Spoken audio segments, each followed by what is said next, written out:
Good evening, everyone.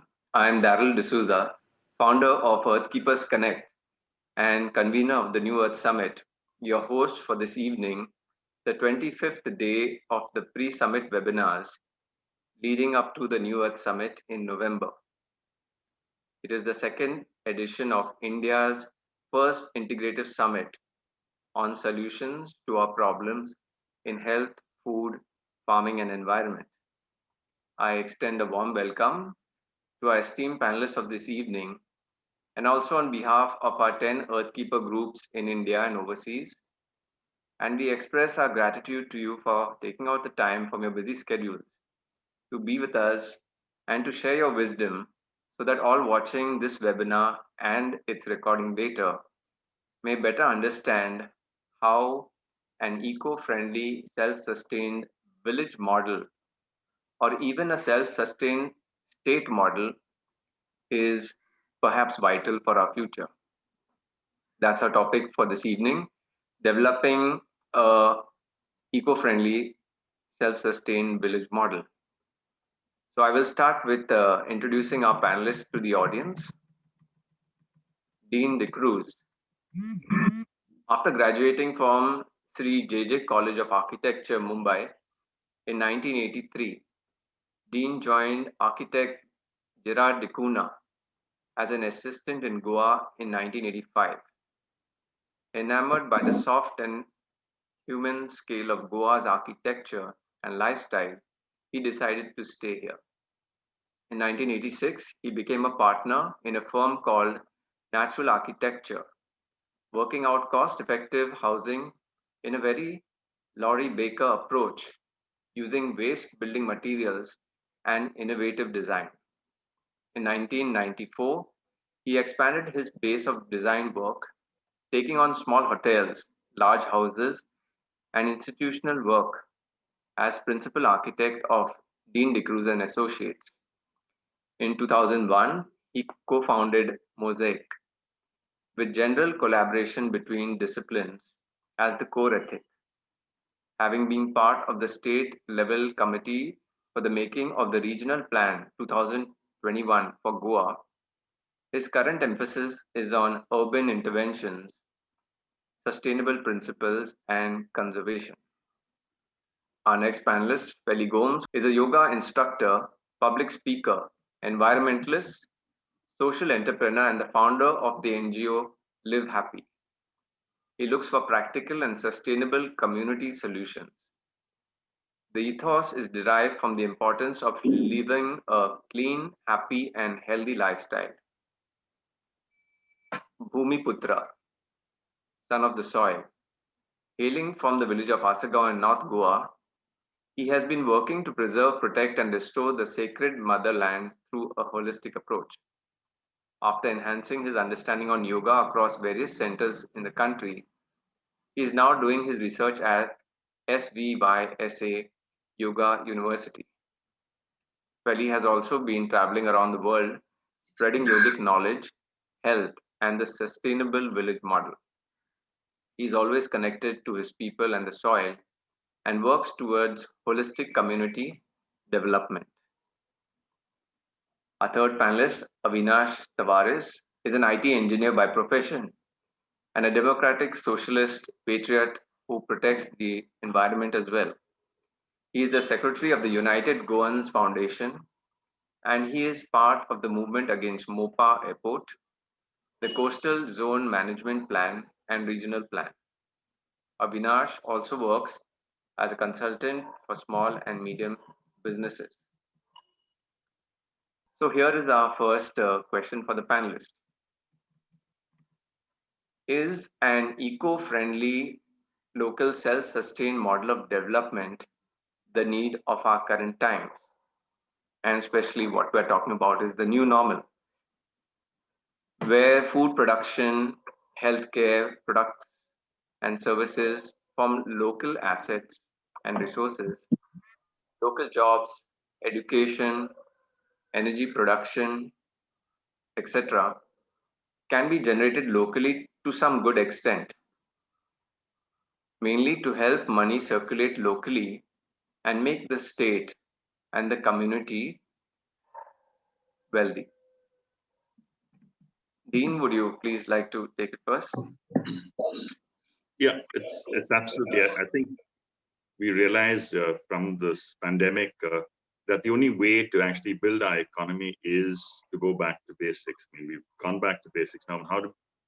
And we realize that, I mean, if you look at civilization has emerged from villages. In fact, one of the big learnings of working on the regional plan was the idea of the village as a unit of development, where the village is self-sustaining, the village is almost autonomous in the way it can produce almost everything that's required for the local population. So it's important that we use that cell of development as a way of moving forward, because in a village you have generally all the resources. If you take a typical Goan village, you have all the resources that you need in terms of there's enough water, there's food that can sustain the village, there is a general skill base which is available, which can sustain it. And at the same time, each village has a different character to it. So it has maybe something. So Moira could have the bananas in it. Para has the watermelons, whatever. So then with that, you're able to actually create an exchange system, because economic exchange is needed. A village cannot grow everything that you need. So there has to be economic exchange. And each village has a certain uniqueness owing to its history. So, and at the same time, we have this trend called urbanization, which we've taken for a given. So India is moving towards this urbanization of 70% urban and 30% rural, which is a complete disaster for the world. And it's for India and for the world itself also, because we realize that especially now that cities are facing one of the biggest crises in time, because creating urbanization creates great density, but at the same time it creates its own problems, because you do not have a humane way of life. You're creating systems that can break down easily because they're not resilient. You're getting your food, your water, your power from somewhere far away, and usually drawing those resources from an area and depriving those particular people of those resources. So it's important that every unit of settlement or development has its own source, its own sort of resources that it can tap and keep within that circuit. So it's important that in order to actually create these cells or modules, that each one becomes independent as much as possible. So there's a new concept actually in planning, which is called the donut economy. Most people talk about the circular economy, where basically you're keeping everything closed loop, so you're keeping the money rolling within the village itself. But a donut economy is like a thick circle, where on one side you have social benefits, on the other side you have environmental benefits. The environmental thing is to ensure that you do not destroy your environment, and the social benefits is you build on your social resources. So can you create a better educational system, better healthcare system? So those are equally important things. It's not just a question of recycling and efficient and power and things like that. It's how do you actually create these two resilient sort of factors into economy building. Our economy is usually goes completely the wrong way. If you look at, say, the healthcare industry is based on the fact that people get ill and that's how you earn money. But what if there is a healthcare industry that works on the fact that keep people healthy? I mean, like what you're doing, Daryl, it's just ensures where you spend far less, on the thing, and you have a population that's actually far more productive. So technically speaking, it's also an efficient system. So can we actually look at systems which actually are more preventive than curative? And that's extremely important. We look beyond, but at times we're only reactive. We're only reacting to situations and trying to solve problems. But can we actually prevent those bad situations from taking place? That's extremely important to keep that in mind here. So if these are factors that will drive the economy of any village, and I think if the fact that Goa is actually an assemblage of villages across the state, and where almost every village has its boundaries. Generally, we have a core of the village, you've got the farmland around it, and if that can be supported and in an economic system, and the great thing about doing something like that is you're actually challenging the political system. We've seen how pathetic the political system is at the present moment, and it's because the power has been taken away from these smaller centers. So we need definitely a decentralization of the whole power structure. And to put it, succinctly in Gandhiji's words, the future of India lies in its villages. And at this point of time, it's coming so true that the only way to rebuild our economy is really to go back to our villages. And yeah, I think Avinash will go next. Yeah. So this, so the the COVID actually gave me an opportunity to go through history and how especially the Bronze Age and the previous economies thrived and they expanded. And one of the things that most people know that the earlier economies, they revolve around fertile land, they revolve around fresh water. So when the population grew, they had to expand their borders. Unfortunately, today we can't do that. But then, how do we sustain? How do we grow the economy? Obviously, we have to do it through some sort of export. Now, this is an argument which every nation uses not to give powers to the smallest unit, that is the villages. So today it's basically not possible, given our administrative systems, that any government from Delhi or from even Panjim can can develop individual villages, because the cost associated with such development is way too high. And in order to reduce the cost, they do generalization. So they will implement a policy which applies to, say, Moira, to the same policy will apply to Kumkoli, where I am from. But both villages are drastically different. We have different natural resources. So uh, in today's context, because of COVID now, where we can't even, the restrictions on movement, it has the fundamental change that has to be brought in is that we need to give greater autonomy to individual villages. We need to give them financial autonomy, and we need to give them to a certain extent, administrative autonomy, where they should be allowed to make decisions for themselves. There are a lot of arguments today whether some villages will want to will do the right thing, developing their villages in what way. But those are arguments that can be resolved through dialogue, through awareness, through training. But unless that is done, the current model is of governance is absolutely not sustainable, both administratively as well as economically. If we need our villages to develop, in fact, I passed by Betalpadi today and I saw so much of garbage thrown in the fields. A country like Saudi Arabia spends a lot just to cultivate a small, maybe an acre or 2 acres of land. They draw groundwater they draw water from the ground. Whereas here in a village like Badalbadi, where there's fresh water, there is lush land, it's being wasted away. Can a government of Goa reach out to individual reach? Can the government of Goa do something at a hyper local level in Betalbadi? No, it's the villages that have to do that. Why are they not doing that? Because they have limited budgets to work with.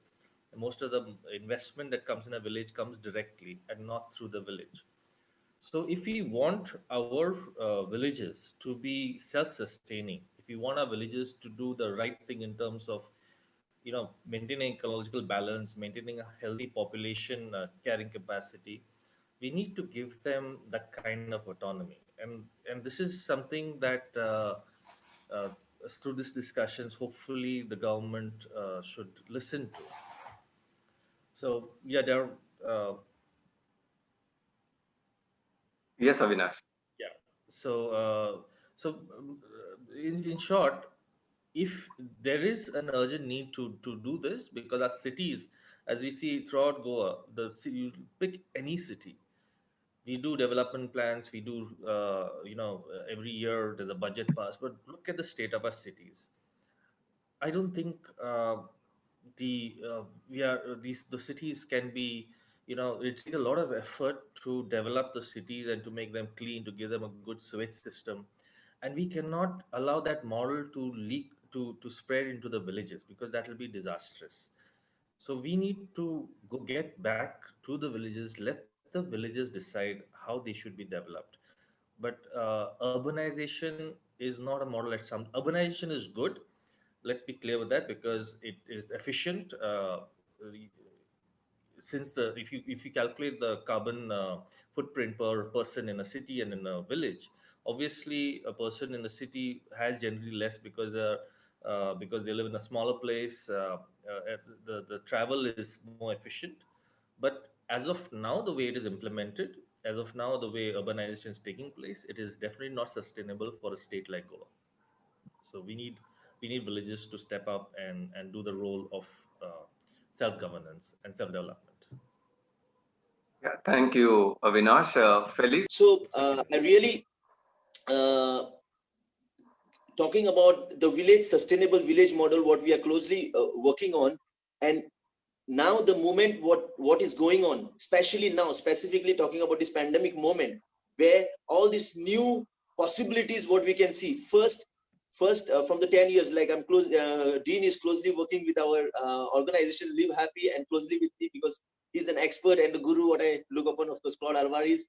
And I see the possibilities after all that period. What is happened now, that people are more open, people are become really conscious. The reason why is because they are scared now, because of they are scared of this pandemic moment. And as far what I see is they inquire, my mother and father, they inquire about health now. I never saw them for 10 years. I've been, for example, telling them about kada, the local indigenous medicinal herb which is just growing road side of our house.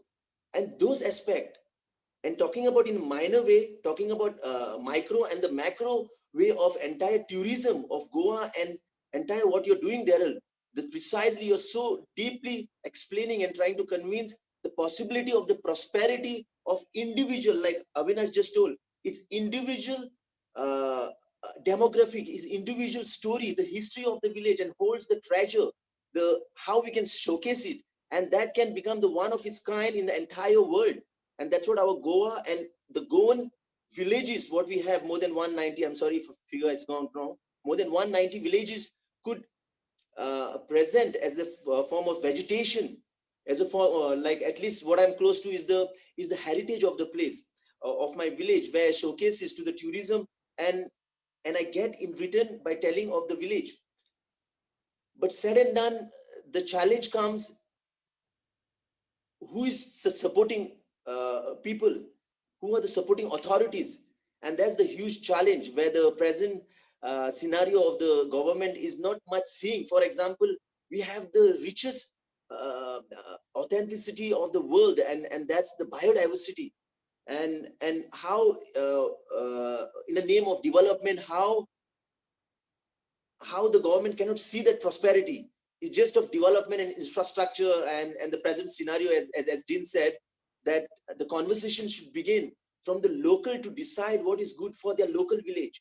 Then we're talking about these mega projects coming into the villages. For example, mine is the Babylon, I don't know, the elite people of the entire Goa, and we have all the elite people coming and staying here with their big gated communities and big bungalows. Fair enough, respect, no against them. But the point is, what are you giving back to the community?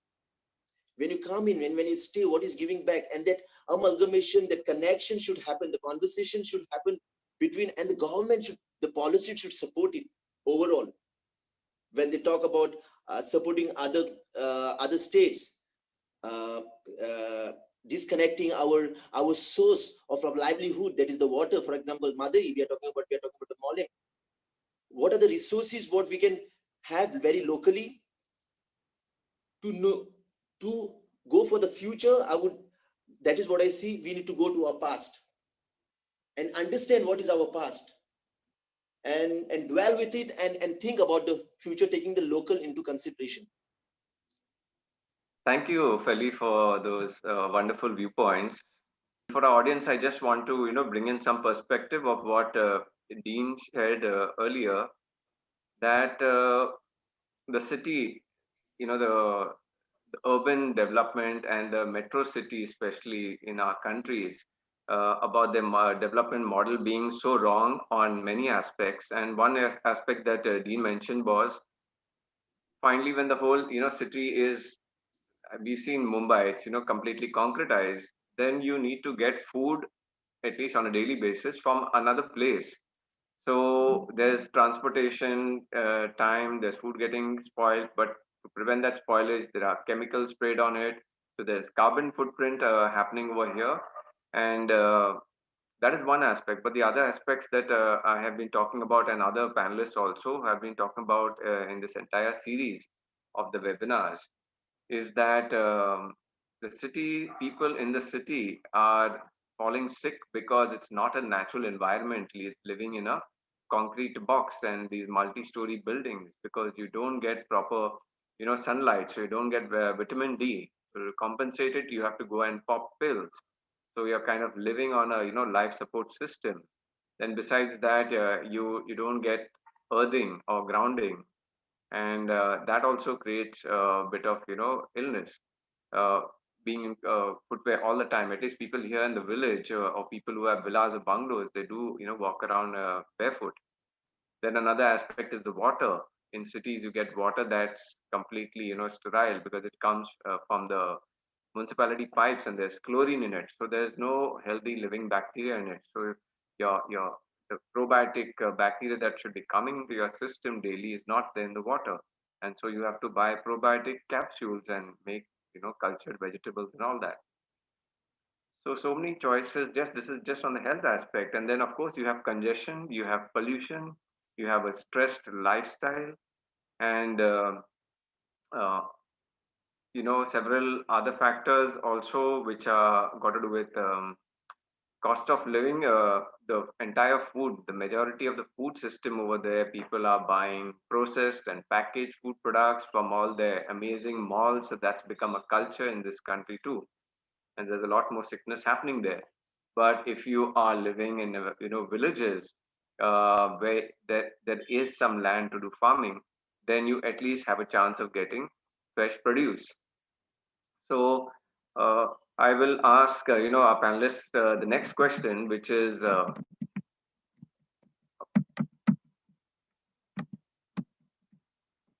yes, which is about in the process of trying to implement this model here in Goa, because what we have been seeing over the last decade, and even more so right now since the last 2 3 years, people from the metro cities of Bombay, Pune, Delhi, and all of that, they don't want to live in those cities anymore because of the pollution and because of all these negatives that they are seeing right now. And there's too much of smoke also in Delhi. So people are leaving those cities and coming to Goa for a better life, for the fresh air, for the beaches, for the there's less traffic on the roads. People like to come here just to drive around and see the countryside. But when they come here, many people come with the same mentality of living in those. It's difficult to break out from that kind of format of living where you're used to having the AC all of the time and living again in a concrete jungle. So our builders are, minting money. They are jumping for joy with all the influx that's coming into Goa, and they're again in the, multi-story complexes right around my place. There are, buildings coming up with 3 4 floors. So with this movement happening in the face of this, where Goa is also slowly becoming urban. Dean, could you tell us what are the hurdles you are facing in this movement? What can we do about it? Can people at an individual level do something? Do committees have to be made? Does the government, is there some government machinery that can at least ensure that Goa remains Goa? Yeah, I'm glad you brought it up, because I think it's a hot topic today, because we've seen like the new ODPs that are coming out, the new land use registers which are coming out, which are actually quite a scam, in terms of, these land use changes which are random, the 16B, for example, that's coming up. So there's a tremendous pressure on land for people to develop, and a lot of time it is, as you said, it's developers who are grabbing large pieces of land and connivance with politicians trying to convert them and make these gated communities. And gated communities is actually one of the worst things that could happen to Goa, because as you said, they get isolated from the real life of Goa. People who stay in that, even if they're nice people, do not imbibe in the ethos of, Goa, the thing of building community. So I think Goa needs to welcome its thing, because it does help the economy in a way to have new people, bring in new ideas, fresh. But there has to be a sort of system in which, or a sort of understanding in which, as you said, they contribute, to the development of Goa. And we have seen a lot of people who actually, come to Goa because they want to be in the Goa that they've seen it to be.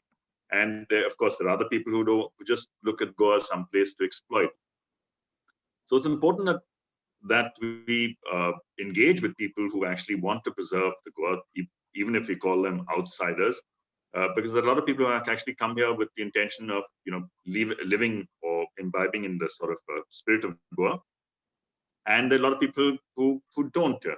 So at somehow or the other, and those people who actually imbibe the spirit of Goa are possibly, willing to fight even more than our blue-blooded Goans, because they've come there, they've actually now invested in Goa, and they want to see that same Goa survives. So I think we shouldn't be shunning, people completely from outside and say, oh, they're outsiders, because a lot of Goans are equally to blame, especially the politicians, in what's happening in terms of the destruction of Goa. So I think, yes, so how does one deal with the pressure of development here? So what we did, like, for example, in the region plans, is to ensure that, okay, fine, if you are developing an area, it's just keep it to the cities where infrastructure is there, where it can take the pressure of a denser sort of settlement areas. But in the villages is actually reduce the FAR so that you do not have that same pressure that takes place in the village areas, and you ensure that there are enough green spaces. So when preparing the first round of getting people to be aware of what planning is all about, we defined 2 areas of what we call infrastructure. So there is the grey infrastructure, which is really what we have in terms of settlement areas where housing is, where industry is, where roads are, where factories are. And there is the green infrastructure. And the green infrastructure is where you get your food from, where you harvest your water, where you get your energy from. So all the resources that you need, where your oxygen comes from, where your carbon is sequestered, we need those areas as well. And generally that area is 5 times the area of the grey infrastructure. So there should be some thumb rule that, in every village, there should be 5 times green space than there is settlement area. And that will ensure that we do not go into those areas. There should be defined, forest areas. So at the same time, for example, there is this big thing about private forests. A lot of people object to, oh, it's my private land. Why should it be declared as a forest? But as Felly rightly said, we are your unique state. We're part of the Western Ghats, which is one of the 10 biodiverse hotspots in the world.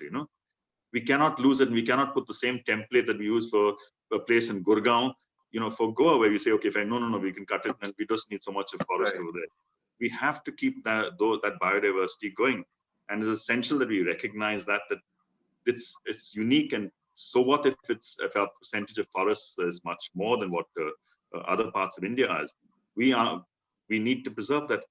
And if we're looking at how do we actually look at the future, how do we address these pandemics, we know that a lot of these pandemics are because of zoonotic diseases. I mean, diseases that have emerged because we have actually intruded into the forest.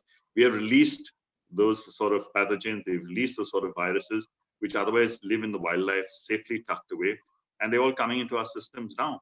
So we need to respect nature and give nature its own space and not take from nature, because nature is far, far more powerful than us. We, as human beings, we suddenly realize how vulnerable we are.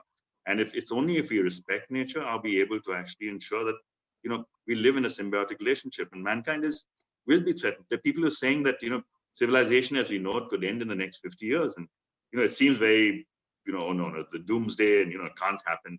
But the fact is things are moving extremely fast. The fact that, this is one virus. Yes, only 2% of the population will die from it probably. But there could be another virus. There could be something far, far worse. And we realize that, we cannot control that. We have to respond now. And the best way to do it is respect a system in which has developed over millions of years. It's evolved over millions of years. It's put in those safety checks over millions of years. And if we destroy that system, it'll destroy us. So in that way, we have to ensure that we leave enough of nature for nature to take its own course. We need to respect that in some many ways. So even in terms of energy, now we look at the issues here of coal that's coming through the state. I mean, it's ridiculous. I mean, the millions of tons that are going to come in for what? For coal. At the same time, we're saying, oh no, we're moving to solar energy. It's a farce. I mean, where are we moving to solar energy? Why aren't we stopping coal? Why aren't we looking at alternatives? It's all because of money. It's all about, I mean, we're getting in coal into India and into past Goa, whereas Mangalore could be a much better port because Adani is saving 3 rupees a ton. That's the only reason. So, I mean, we're responding that our political system has completely failed us. So we need to ensure that we fight back as individuals. We need to ensure that we protect the land, and it's part of the democratic right. So a lot of people shy away, but they said, "Oh, it's being an activist is too hard a job, or I'm too vulnerable for the thing." But it's our lives at stake, and I think it's about time that everybody gets aware about it and everybody starts taking action about it. Thank you, Dean, for that. And my question on one point was, Dean, this norm, or is it an ideal for people who design that the ratio should be 1:4 or 5 of green? Isn't there any law in this country or this state that says something like that? Aren't there any brains in this country who look at India in an organic way? Isn't there any committee overseeing this? How is this happening? That these. What is the standard according to you? The legal standard? Sadly, there is no legal standard of master planning in that way, because it will vary from situation to situation. So if it's Rajasthan, it's a different thing. Your soil fertility, your rainfall, everything is very different. So it does vary. But at least for Goa, we realize if you are to sustain in that particular, in the way we say harvest our food and the amount of say food production there is, this is probably what we need. Now, if you have a far more efficient, if you say in a place like Israel, where they've managed to harvest in much smaller pieces of land enough food for the people or something, it could be more efficient. But looking at just natural systems of just one crop, maybe a year, or 2 crops, one cereal and 1 vegetable sort of thing, that's I see as the ratio which is there, which allows for the land fertility to regenerate itself in a natural system. So if you have an intervention in it, then possibly you could need less area for in terms of the green infrastructure for the thing. But it's important that at least now where we are, where we do not have the resources to put in, say, the systems that Israel has, that we just respond to a natural system. Thank you, Dean. Avinash, what would you like to say on this point? Are you facing hurdles? Is it policy hurdles? Is it people? Or what is coming in the way of trying to achieve this in Goa? So in Goa, to summarize the question, we are facing a big problem of gentrification, where obviously builders are building apartments at such a price that Goans cannot afford it. Average Goan cannot afford it. Now, they are building for people who want to buy their second homes, as Dean said. So, how do we counter that? We need, first of all, a good housing policy. If we want our locals to remain in Goa, to work in Goa, we need a good housing policy, an affordable housing policy. And when I say affordable housing, I don't mean people. I mean the housing board builds, flats and gives 30% to the locals and the rest 70% on auction. It's not supposed to be like that. If we build a housing policy, say if you build a housing board apartments in Murmugaon, it should be such that people who are working in Murmugaon get to apply and they stay on rent. So that way they save money, and if they move out of Murmugaon, if suppose they get a job in Panjim, they have to give that up, and the next set of people in the queue get to live there for rent. So all over the world, affordable housing means rental housing. It doesn't mean that the government becomes a landlord or a builder where they construct and they sell. It's not supposed to be like that. So we need a good housing policy which helps our youth who are especially in the rural areas to live in urban areas and work there based on their job. Second thing we need is the Land Ceiling Act.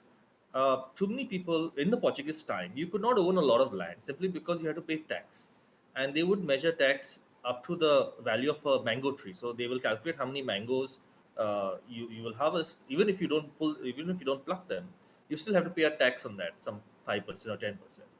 Of course, we don't need to go to that micro taxing, but nonetheless, we need a cap on how much land every person can own, especially in Goa, where there's land restriction. The population is still growing to a healthy extent. We need a land tax. Now, this is a very unpopular policy where tax is imposed on people who already own land. The least the government can do is set up a cutoff date, say 2020. From now on, whoever buys land, especially above say 5,000 square meters, a tax can be imposed on that. So that becomes unsustainable to hoard land. What is happening now? A lot of black money is stored in Goa in form of land, and we don't even know that. A lot of corporates have bought land, and they have, especially in the rural areas, they are fencing it. I mean, they're fencing the forest areas, and that's unfortunate. And that land is being unutilized. It is therefore a loss to the state and the people. And such a natural resource cannot be used.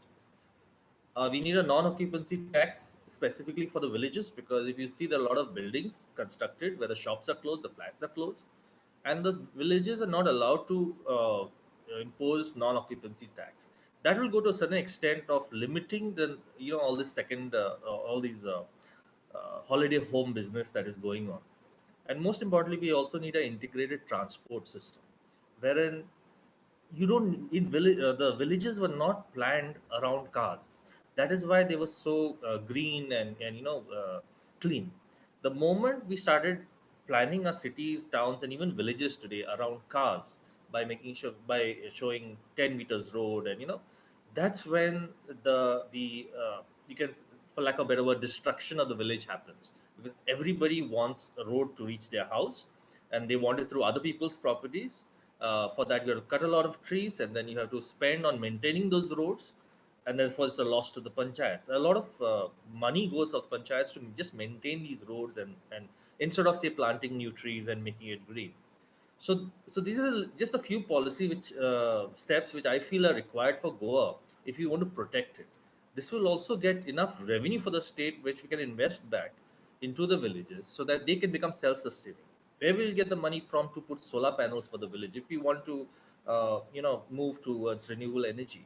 It should come from this. It should come from all these revenue sources. So we can't stop people from investing in Goa, but at least we can extract enough of revenue from these investments the moment these people buy flats in Goa. You look at Sankwal today.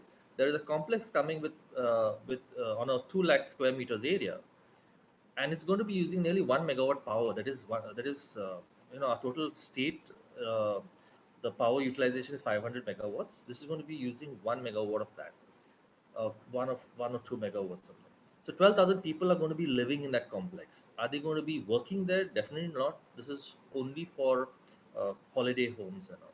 And it's a huge burden on a small village like Sankwar.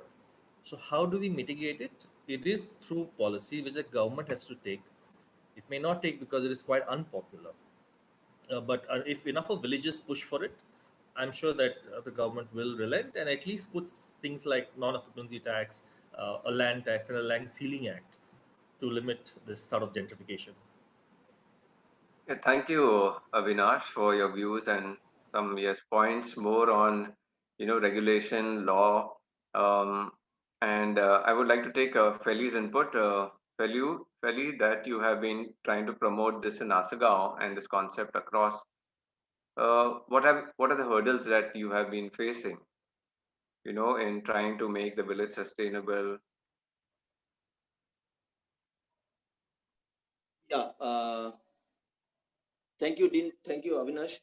It was very eye-opening for me itself because I'm always very local, and understanding the local problem. As talking about specific about the builder lobby, the owners of the property who are selling them to the builder lobby.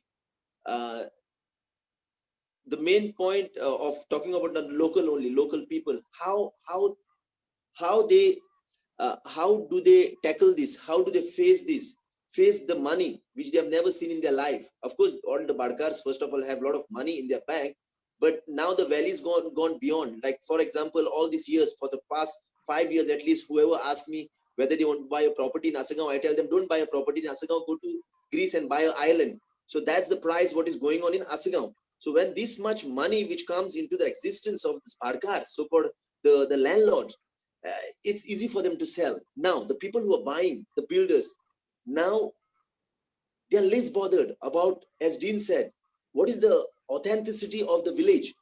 What is the culture of the village? What is the story? When I talk about the story of the village, is when you buy a certain property, and the gated property, I was very much amazed to listen, Avinash, you're talking about 2 lakh. It's a huge, of course, the deal also is going off Asagaon. I'll tell you all about 2 lakh square meter of Asagaon, which is still green. And I don't want that complex to come in there. So talking about a small property also, when this build a lobby and they come to build a gated community, they build all the walls and they fancy it. Those were the traditional pathways which was been utilized for thousands of years of the village. Our ancestors and ancestors, suddenly this lobby comes and they close down that. So when I see these things happen, those are the meridians, those are the energy flow of the village. It connects the corridors of the entire flow. Now, when this depletion happens, the entire story changes. Now, what are the challenges when you face, like Avinash clearly spoke about it, that the policies, how do the panchayat come involved? Because every time when the hill cutting is going on, the tree cutting is going on, when the people come, it's a private forestation, all those issues comes on, we go to the panchayat and panchayat says, what we can do now? There's a simple answers what comes in. What we can do, the permissions are given by the TCP. And then you move there, and the TCP is saying, what we can look, those paperwork are quite clear, it's all legalized, all settled. What settled? For example, Asagaon as a village, it's into four sections. One is the private forest. What you can see, Asagaon is a valley, for example. I'm just giving it one example of 190 villages across Goa. So there's a valley of we call it Valley of Flowers. It's surrounded by hills. And what you can see, the hill part is called Las by Portuguese time, by Comunidad. That belongs to Comunidad. That Las is the hill. So that's private forest or the forest. Down there is an orchard land. Below there is a settlement where you can see most of the houses where I'm talking right now from the house. And below, if you go down, there's a fields. Now settlement land is happened. Now these people have gone to orchard. And recently what I've come to know, they have gone to the forest. And all this crafting by all these bureaucrats and all the comunidad of the past and all the panchayat members and all the TCP till the minister level, they must be, whoever's changed right now, I'm talking about 5 years back, when they created all this, and this has happened to most of the villages in Goa, where the local people, when Avinash used the word retrification, am I right, Darren? That how it's a term for me. I'm a local villager, because 90% of the villagers are like me. We don't understand the policies, we don't understand the terms and all this game, what is going on. And there are now 10% left who understand these policies. And out of that 10%, I'm just saying this 8% are the bureaucrats and these panchayats and this TCP. And there are only 3% left out of that, or 2%, where we and you, Dean, Avinash, who knows the policies and want to do something about it. And we need those 90% on our side. And as Dean clearly said, that I call myself a Bhumi Putra, the son of the soil, and who wants to protect, preserve, restore the authenticity of village and create a model so I can implement in other villages. And as Dean clearly said, it's the full Goa is on toss. When full Goa is on toss, our breath is on toss, our prana, our future forget. Now we are in toss by getting such a coal and cutting of so many trees, and just in the name of development, because it will work for them, the policymakers, it's for them, it's done, it's development time, and they only see the money part. But what about the real Osmitai? So it's a high time, and I believe that all the people who are closely working, so we call them outsider, who works more than the insider, as Dean clearly said, I'm very happy for that, because I see them working really hard, day and night, tirelessly, and what they get on the table. For example, Dean de Cruz was very close, Claude Alvarez was very close when I created this Aware Citizen of Asagaon. And Daryl, you are the board member of our NGO, and you know very well how we have crafted this and put the people, and these people who we maximum saw was the outsider. who was getting the technicalities, the policies, the ideas, the beautiful way of manifesting for a sustainable village model. So it's a high time that at least what I put on the table is how I can digest the policy making in a simpler format where our local brothers and sisters can understand, because they need to come out now in masses. And what I can see right now is what is happening right now. Every Goan is talking. They're coming on the road with placards. They are doing videos. They are doing such a beautiful, innovative, peaceful protest. And I can see the hope of protection, preservation, and restoration. What is happening, and this one thing, what is happening right now, is really auspicious to me on this auspicious day. Yes, thank you, Felly, for your view also of Asagaon and what you're trying to do there. And this is for all our panelists. I just want to give uh, a view. We have been talking about how we have the problem that is then what we're fighting, but I'm just going to talk about the source, or kind of how we have landed here. If you take me, for example, I am living on a 400 square meter, plot where my ancestral house is there for, 100 years. The point that I'm making, I said that I'm living on my plot, and very close by, about it's a 3-minute walk, I have my ancestral plot that's 600 square meters. Now, the reason I'd have no reason to sell that plot at all, because I'm self-sufficient with what I do, my funding, my work, everything is in place. So if anybody gives me the highest price that is possible for that 600 square meters land, there's a field in front of it, there's a hill in front of it, it's a beautiful place. What I do now is, just for my convenience, in the rainy season, I sow some seeds and I grow something. So now I've got 300 square meters sweet potato and 300 square meters of groundnuts or monkey nuts. So what I'm seeing is that my example, that nobody can offer me any amount of money to sell that land. Now, coming back to this local economy model, I'm seeing that majority of people in Goa are basically selling their land because there is not enough money that they have with them. Okay, of course, there is a certain caliber of people who have everything in the world and the best of comforts.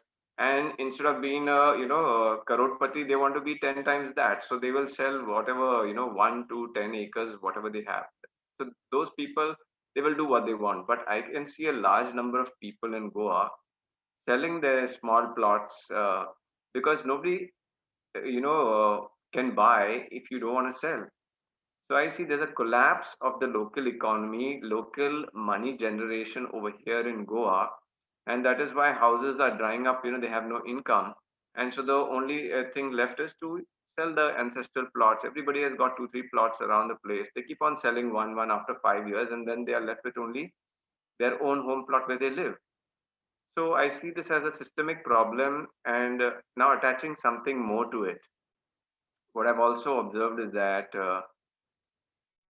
not surprisingly, or maybe just happened organically or intentionally, I've not seen policies by the state governments, any strong policies that are promoting local small time businesses and small setups to prosper.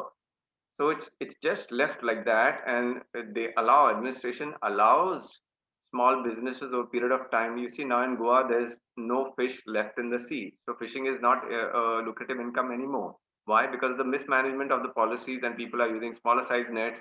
They are fishing even at the or the ban time should be longer. You have to see how long it takes to regenerate fish in the sea.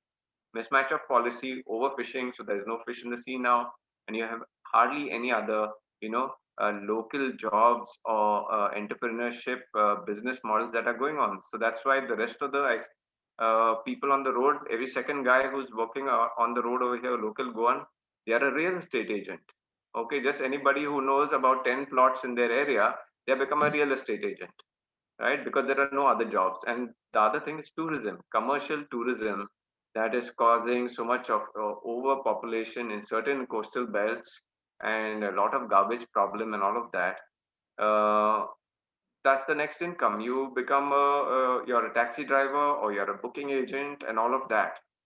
So we are, the most popular incomes now are tourism, and unfortunately commercial tourism is, kind of really damaging Goa. And then we have real estate agents selling off the place. So I've seen that it is something cyclic, and the next topic tomorrow is these, sustainable uh, livelihoods and new jobs creation and new businesses, green and clean businesses that can happen in Goa. We presented it last year. So my question is, do you think this is something that has happened over a period of 10, 15, 20 years? That now the reason I'm saying this is they've just allowed, you know, small businesses to collapse, and it works in their favor because then they finally say that there's no economy in this state, there's nothing happening over here, there's not enough income generation, the state is not getting enough taxes. So yes, there's a policy. Somebody says, come on, let's make Goa an IT hub. And then somebody said, let's make Goa a destination where, a lot of recycling is done from even out of state. Let it, so they're bringing all these huge corporations and companies and transnational corporations into the state, and they none of them come without money being paid under the table to certain corrupt people in the entire setup. So here you have two models where you have the state machinery. They could have done the right thing by putting out policies, infrastructure, subsidies, and so many things to help the small businesses create money and circulate money within themselves. But when they do that, the people only pay their taxes. And that's only one income revenue to the government, which is the legal income. But now, if they allow the local economy to collapse, then they can bring in these huge corporations. Of course, they will pay the legal taxes, but I mean, so much of money goes under the table, and it seems that all of these uh, and these businesses come in, and many of them are using local resources, taking out resources from the land, making products. It's going out of the state, and you have local resources lost. Uh, the the formal reply by the authorities are, yes, the state is getting taxes, right? But the long term of all the land losing its resources, they don't talk about it. People don't ask about it. So, what is this kind of model where certain states, are plundered, and whatever existing infrastructure or natural, capacity that is there for Goa is slowly being destroyed? So, I'm just wondering, what's going here, and for me, that's been the cycle.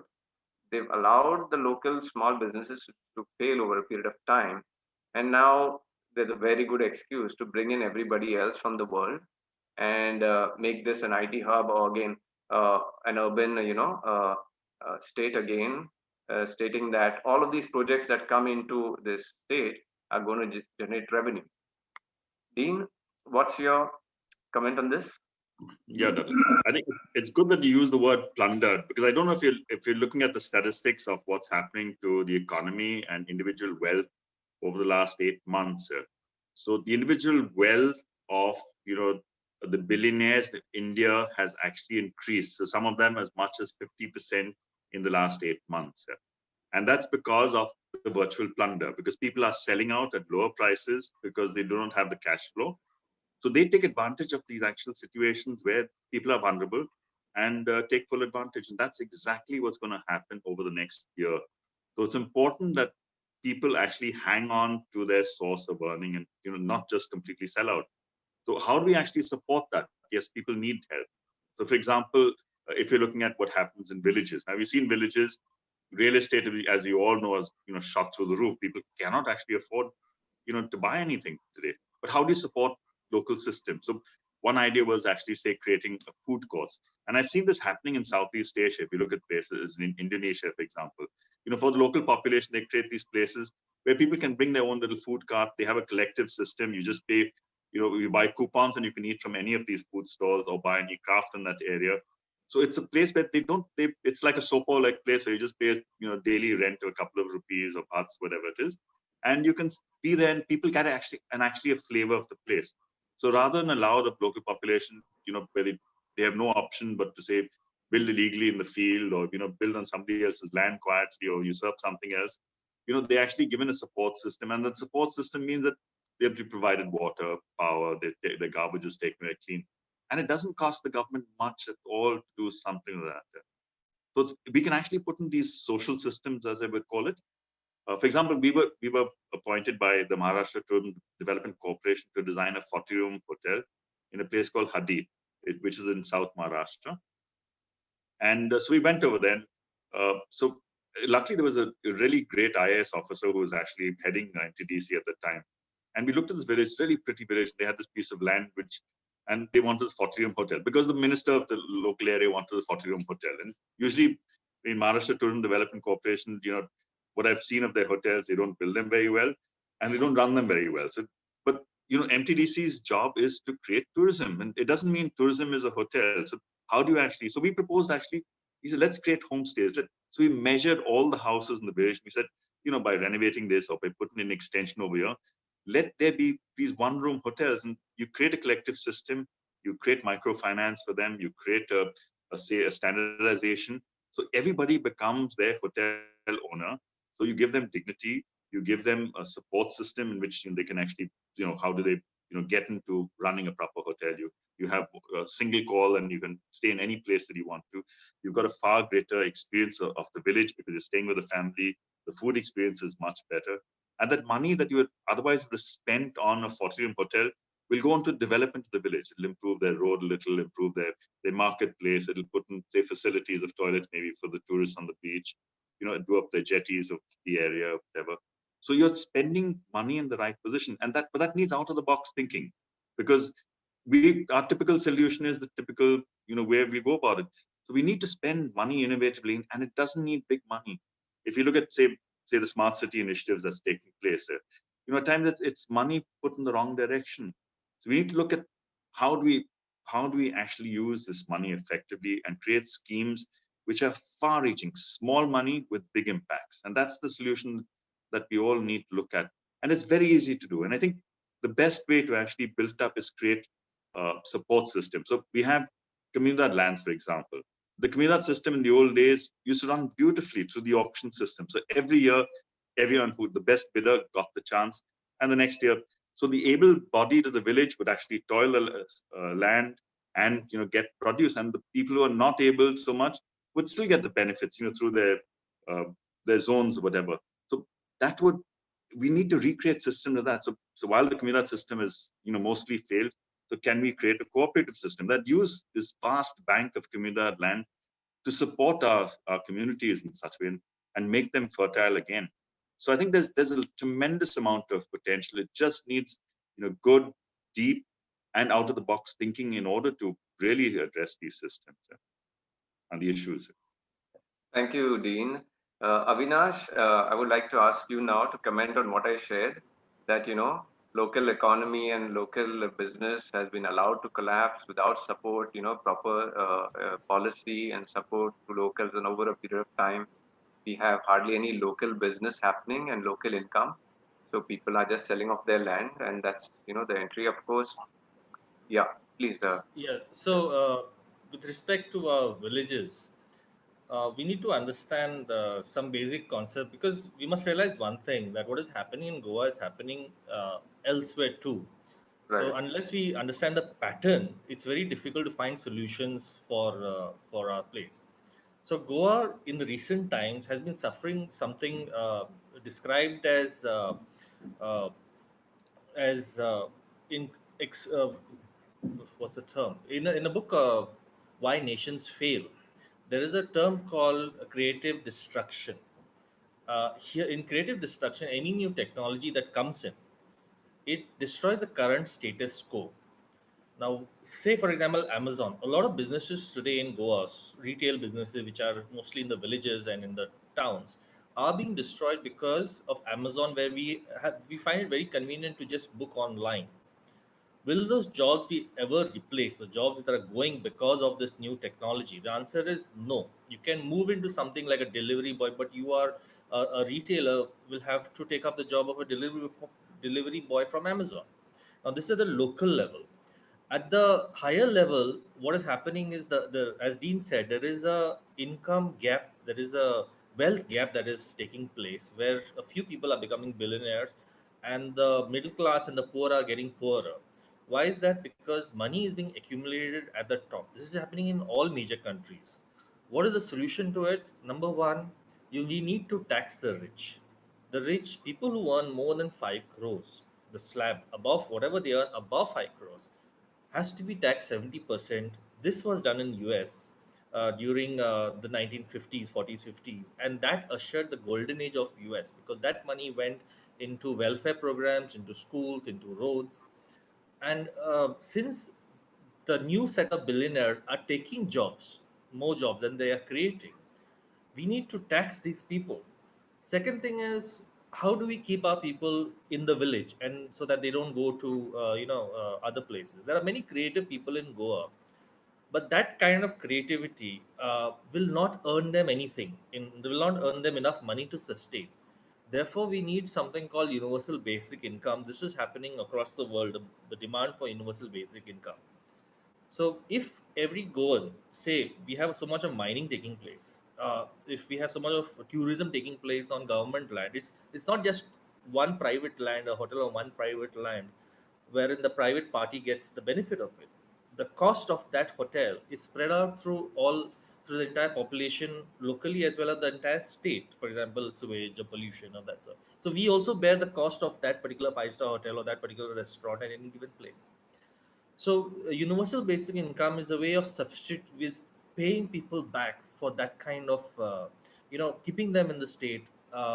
It's the cost what we suffer from pollution, say NPD. How much money is the local is the people? How much revenue is the are the people of Vasco getting from MPT for breathing in that polluted air? The question is none. So, universal basic income is an idea whose time has come. Certain parties had proposed it, but the amount is too low. But wherever the studies are taking place, it's shown that people with universal basic income spend that money, what money they get. It's basically the concept is we remove all subsidies, remove all benefits, and we only give a fixed amount to every house, every person. We don't ask how the money is going to be spent. So if Goans get that, I think that they will not spend on the alcohol because studies have shown that people, in fact, reduce alcohol consumption because they are under less stress since they know they are secure, their future is secure. So they spend on their children, they spend it on art, creativity, agriculture. Whereas without that amount, even doing agriculture is a risk. Can you imagine? You have just thrown seeds in your field. Have you? I don't know whether you have really done a back-breaking job, but in case you had, and you suddenly see heavy rainfall destroying everything, or suddenly see like pests destroying everything, how? What will you go through? In fact, I had tried this thing garden mac in the kitchen is in the balcony. It is so demotivating. And can you imagine farmers going through it?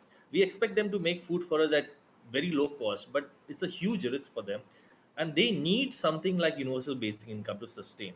So, economic inclusion. We need institutions that are inclusive economically. That decision that these institutions take, whether it's the government or at local level or even private, that people have to be a part of it. So what that means, if there is a farm, we need a farming society. So even if I have land and I'm not able to cultivate it, I can give it to a farming society wherein a bunch of farmers from the village can take it over. But this needs to be supported by an inclusive administration, a government that thinks such. But if you have a government that is promoting private agricultural corporates, entry of private agricultural corporates, this is not going to happen because it's direct conflict of interest.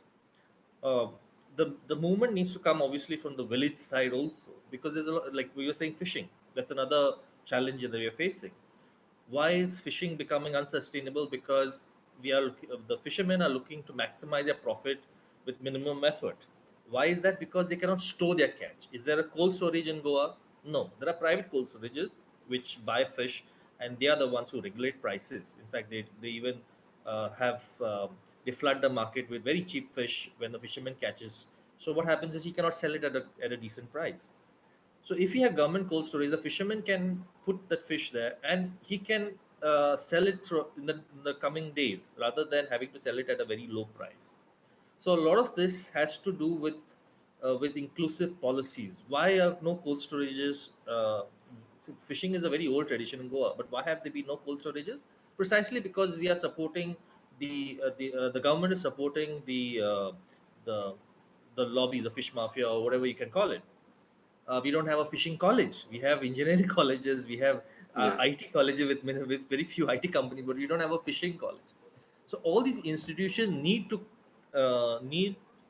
be set up, and these ideas will come only when the state government listens to the villages, and of course, for the villages to listen, they have to speak in one voice. Today, we have not had gram sabhas since this COVID session. Why can't we have gram sabhas if we can have children study at home using mobile phones? Why can't we have democratic decision making process using the same technology? That's That's right. because it is disruptive. It's another way of creative destruction, but the destruction happens for the powers that be. It's a creative destruction because it destroys their power and empowers the locals. If we get these ideas in place, having technology for democratic decision making, if we have taxing the super rich, taxing universal basic income, I feel that there'll be incentive for people to remain in Goa, think creative, be stress free, and think creative ideas, which will help sustain the villages. Thank you, Avinash, for those angles and viewpoint. Feli, would you like to say anything about this?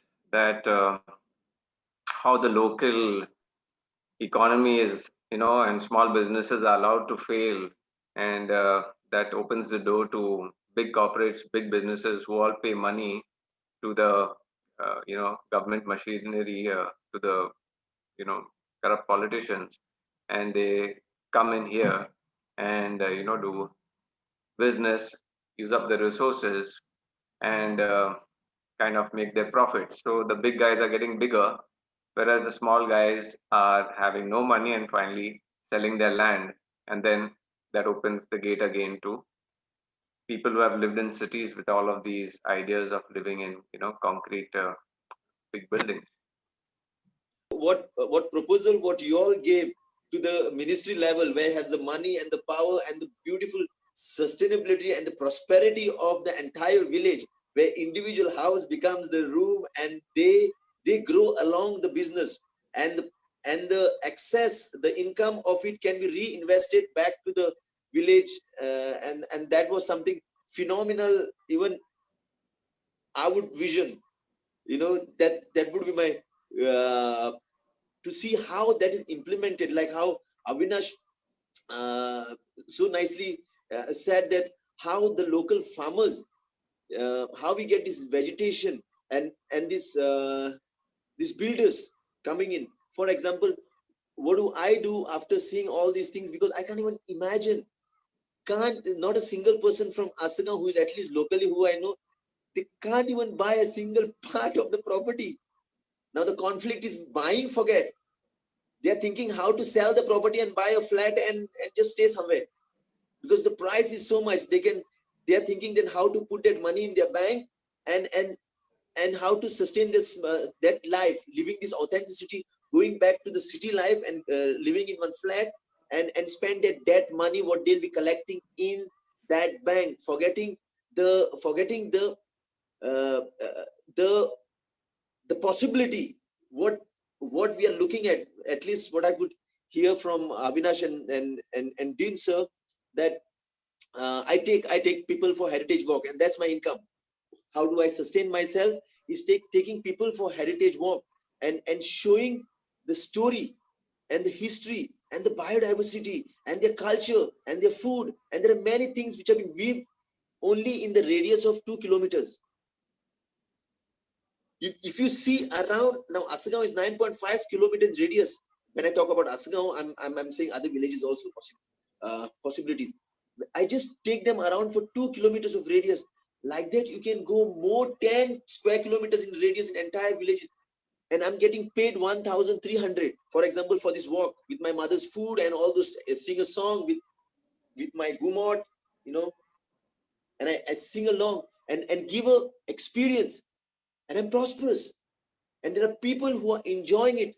Like that, if there are local who have another 10 of me who is doing that, And this village is known for that. But how that is possible? How that is possible if these rich guys with this big money coming and just blocking that area and changing the entire demographic and the authenticity of the village? Now, how do we tackle that? And why I'm talking, because I'm come from the villager level of the mentality where the locals never go to question the panchayat, because then they talk about the policies, the protocol, and they make the lay people really down. But here, they are also the part of it which gets the money. And it's all about how the local could understand the, I say it, consciousness. It just not, it just won't come, because we are putting the money in front. We are putting the money in front. Now, how do we convince? If I, for example, now for 10 years, I'm struggling for this beautiful village of Asagaon. How do you want me tell me, Dean, how to go and tell my Badkars not to sell property? You know all the Badkars of Asagaon. You very well know. And this is the reality. They huge property they have. And as Daryl says, it doesn't make any difference for them to sell one. It's 5,000 square meter.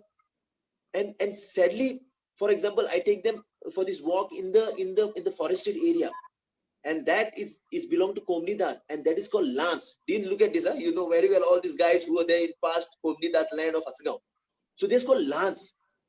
Everything is converted and transferred to the tenant in. And when this happened 6 years back, can you believe it? All that entire Lance of 2 lakh square meter, and there are more 2 lakh square meter is already been trying to settle with these ministers now to create a plots. So this present Komnidat are seeing this and trying to revive it, to protect it. And this is the good hope what I can at least see now, that there are good people coming involved and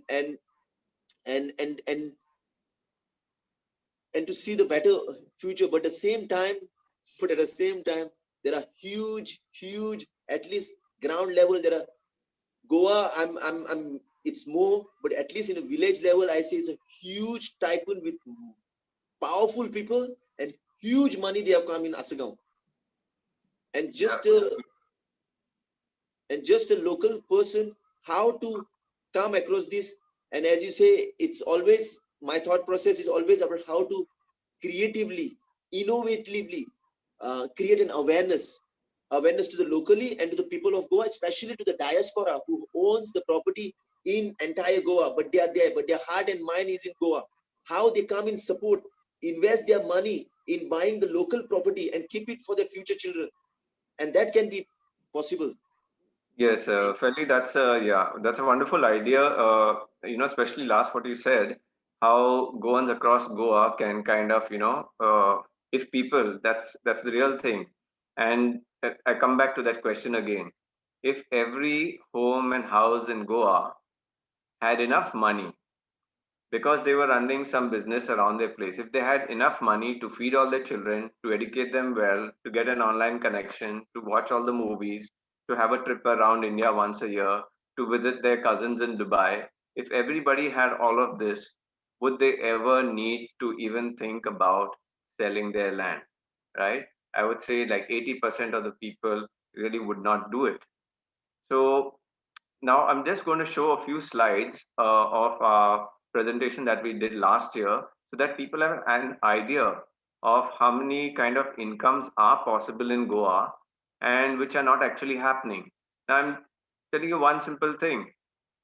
This morning also I had a conversation with somebody, and I said that Goa has coconut trees where coconuts are falling down from the sky. So literally assets are being thrown to you, and you can make 120 different products of a coconut tree. This is Nano Farm is doing it somewhere in South Goa. Okay. Now, last year when this mega naturopathy camp happened at Kala Academy, I went and bought 2 very unique products. One was wine goblets made of coconut. I remember my cousin who had come from USA, about 20 years back. He used to collect all these small coconuts that were fallen down, that were not fully ripe, and he used to take out the coir and that small shell, he used to polish it. So it's like a small thing, and from that you could make the wine goblet. So it's cut in half. The top part is taken and put underneath for a stand, and then you have a wine goblet. So I've got 2 of those wine goblets. Then after that, there was of the big coconuts, a soup bowl was made, and one part was cut and stuck down, so there was a stand. Now, who made these things at the sale over there? They came from Karnataka.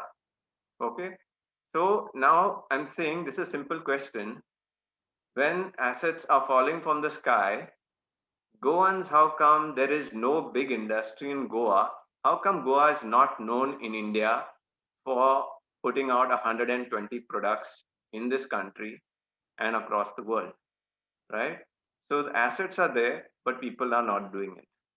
So I'm just going to show those few slides of what is possible. And new age tourism is what Felly spoke about. The heritage walks, taking people into nature trails, giving them the feel and food of Goa, the monumental, the architecture, the history of Goa. So, and of course, spiritual experiences. Yoga is this Felly is a yoga teacher. He teaches meditation also. So people come for deeper esoteric experiences, and of course that happens mostly in a natural place. You don't get spiritual experiences in the middle of the road in Mumbai, for most people at least. But here on the beachside, on the mountain, and all of that, you do. So there's an entire. This is one area of tourism where people, people are doing a lot, but there's much more that can be done. So this is one whole area of entrepreneurship and business. And there are different levels, smaller operators who do the work, then there can be bigger operators who do the arrangement, and travel agents and all of that. So here are already some names in Goa that are doing this, which we think it needs to expand. Now the next is this is what I presented last year, wellness tourism. And it's such a great revenue earner. There can be about 1,000 integrative natural medicine centers in Goa, and they can all be done in Portuguese villas that are not being used. So local people can get income. The therapies are simple: yoga, exercise, using herbs, using meditative techniques, using acupressure that I teach in 1, 2, 3 days. A person can become an expert within a week. So without going to any big colleges for 2, 3 years, you can educate the youth on integrated natural medicines. So people can get trained, local people can get employed, and there are people, when the mining shut down, one organization in Goa was saying that we need to start the mines again because of all of these mine workers, they are without jobs. I'm sure any mine worker would love to become an acupressure therapist, would love to come and do, maintenance at a center like this. It's much better than getting their lungs destroyed and working on low wages and going into those places. So the next was, of course, organic and natural farming, and it should actually be a shock for everybody in Goa. The consciousness is not there, but with so much of rainfall, so much of sunlight, and so much of biodiversity, Goa should not, should have been not only self-sufficient in organic food, we should have been producers to other states. But the exact opposite is happening. Our food is coming from Belgaum and from Karnataka. So this is another place. And because there is so much of garbage in Goa, because of local people and bad habits, and because of tourists also, any tourism place in the world is going to have a lot of garbage. So then you have another business where this recycling and management of garbage is there. Then there are a lot of these, eco-friendly products. There's education, and what else we have? Sewage treatment system. This is all what we are presenting in the summit. Building of natural homes can go to local people and get local incomes, and we can save the architecture also of Goa. So this is all maintaining the land, creating natural homes, and natural products and replacement products for all toxic products, and things that are made of renewable resources, like instead of plastic toothbrush, you got bamboo toothbrush, you got wooden pegs. So there are hundreds and hundreds of products that can be made. So that's another business model. Now here is, of course, the local natural products of Goa that are already going out of Goa and from the country, also out of the country. Then yeah, these products over there, you can see that bowl that is being sold online. I don't know who's making it in Goa, if there is anybody making those soup bowls also in Goa. Of course, the coconut and the coconut powder, coconut oil, and all that is the usual thing you get. Now soaps also made of coconut and various natural things, and these are all renewable, eco-friendly. So this is what I'm talking about. There are so many options of local products, businesses that can supply not only to Goa but outside the state and outside the country. And here there is value addition to food production. That means you make products for local and for outside of state also. So that's shocking. With the kind of resources and land that Goa has, it is not doing all of this. So coming back to you know, so this is just what I wanted to share. Is that it seems that this is an organic way. Now, of course, Avinash spoke of policies and taxes and all of that, and that's a corrective way. But I'm looking at an organic way, and it's very simple to me. If we, kind of create enough businesses and enough income for local people, then there will be no need for them to sell land. Now, I'm not trying to say there should be stoppage of selling land and prevention of people coming to Goa. People can come in, but when you are not desperate and you are selling a land in your sale deed, you can put some clauses yourself. If the government is not going to take care of keeping Goa like a village economy or with villas, and that from Portuguese times, such big places were there, and even old Goa homes. If the government is not going to take the responsibility of keeping Goa natural and eco-friendly, then the people can do it. You see, so if I had enough money, and if somebody came to me, I would say yes, okay, because I have the land and it is not doing anything, and I could give you, a place to stay. But why don't you sign this agreement where you're not going to build a multi-story building, which is basically the kind of land that you came for, that you ran away from Delhi and came here, or you ran away from Mumbai and came here. Put it on paper. Let's do an agreement. I will sell you the land if you will build a villa. You can build 1 to 3 villas. I think this is the only way that people have to have some mechanism. If the government is not going to do it, people have to have some mechanism of dictating terms. And unfortunately, nobody can dictate terms if they don't have money. If they are going to sell their land for money, they have to listen. Dean, what would you like to say about this? Yeah, I think it's definitely, I mean, land is a tremendous resource, and it's a pity that people have to sell it, because that's extremely myopic, very short-sighted about what the potential of land is. And I think so.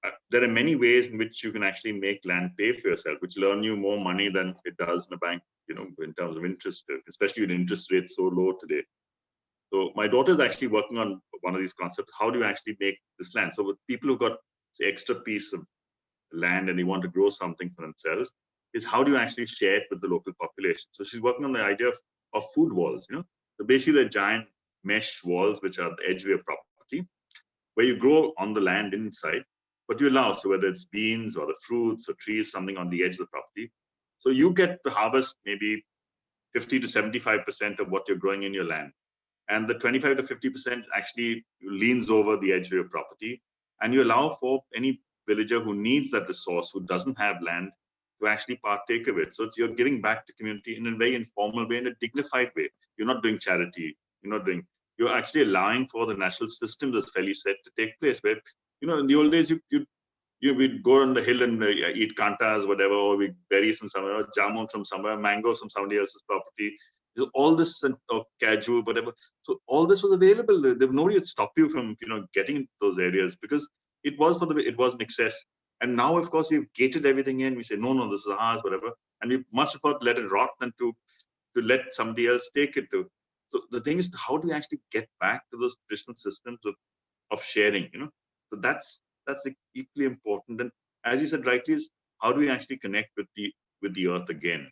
The fact that we need to go back to systems where we grow our own food, and it's very easy to do that, where people actually connect.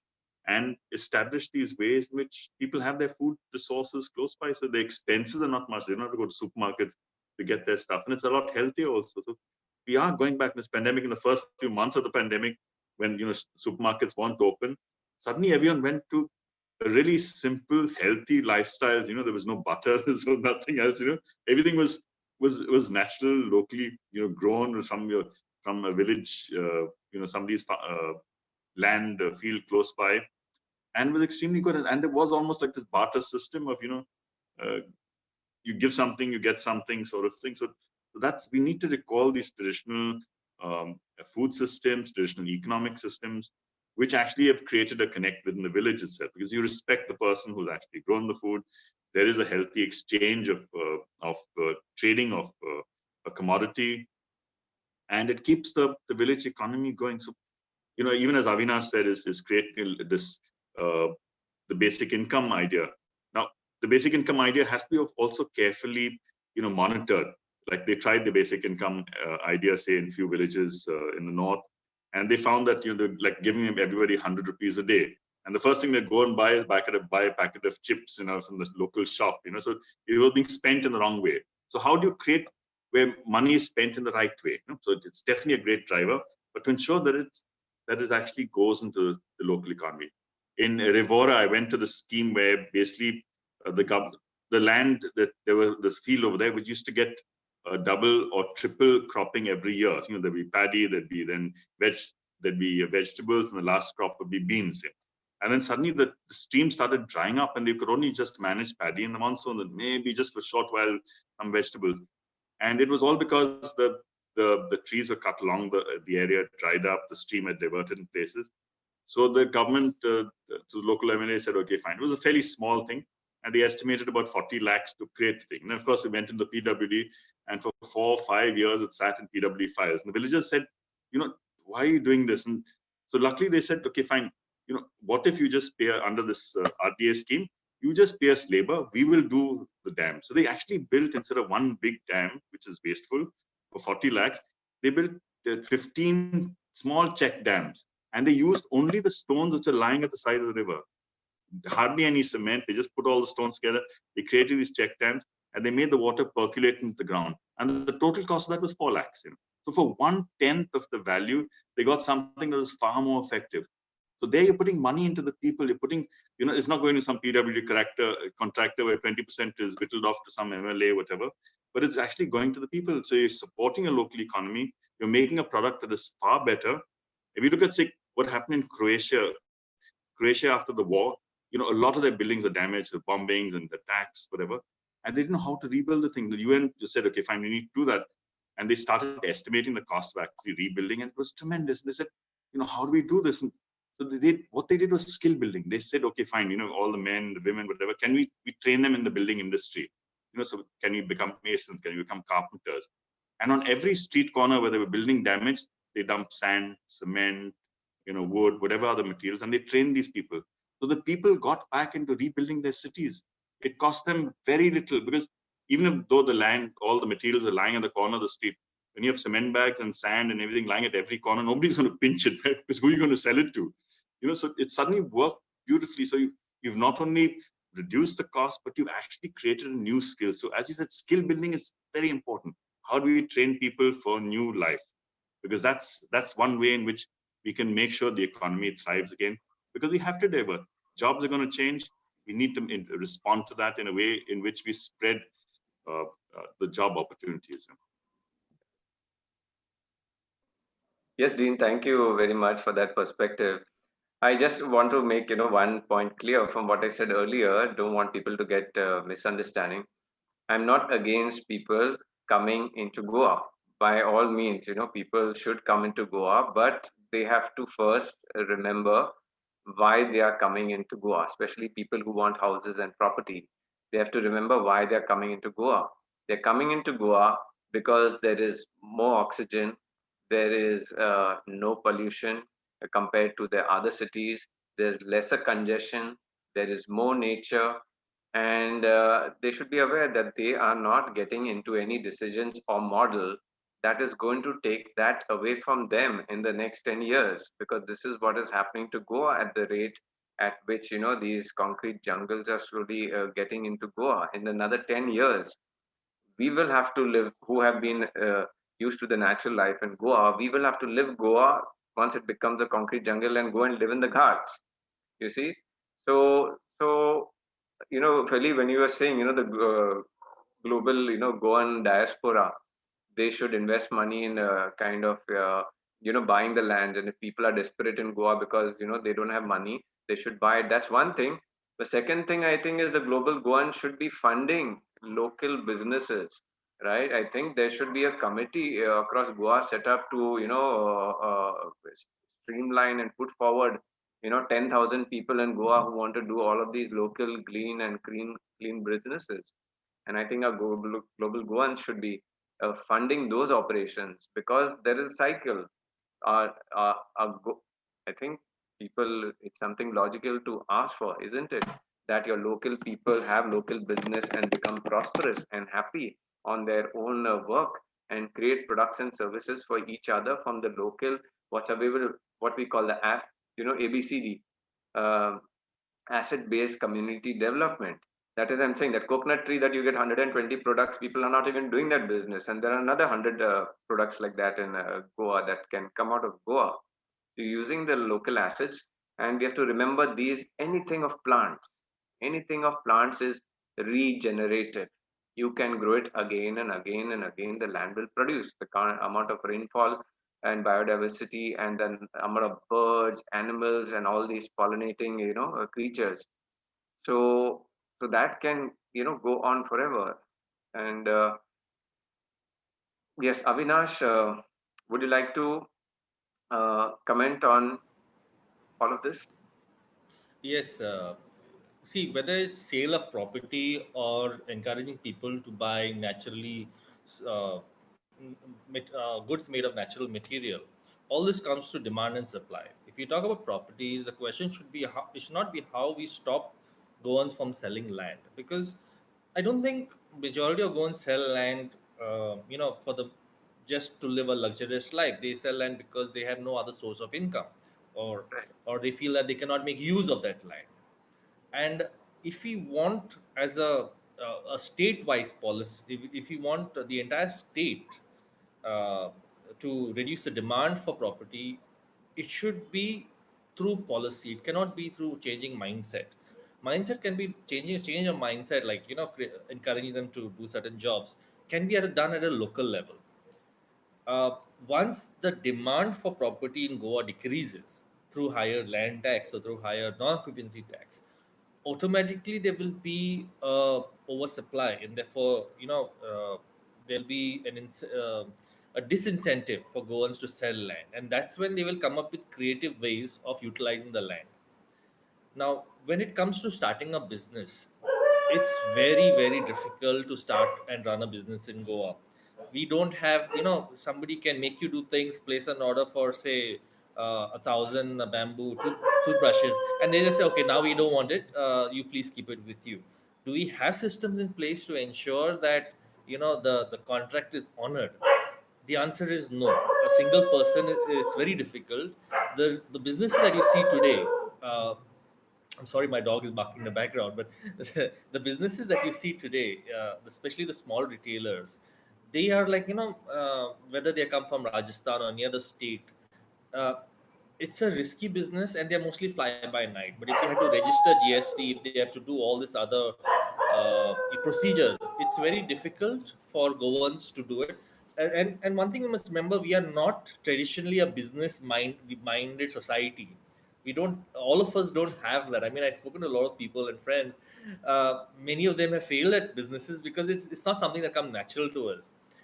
We are hard workers. We go anywhere in the world, we work very hard. But to start a business, it requires a lot of training, requires a lot of courage, bravery, and all those things. The society makes a difference, because in Goa, if you fail at a business, people consider you one a failure, whereas in other countries it is not. In entrepreneurial countries, so we need those systems in place that will encourage business. Now, one model of business that has been successful is generally, like we say, Amul and all. It's the collective.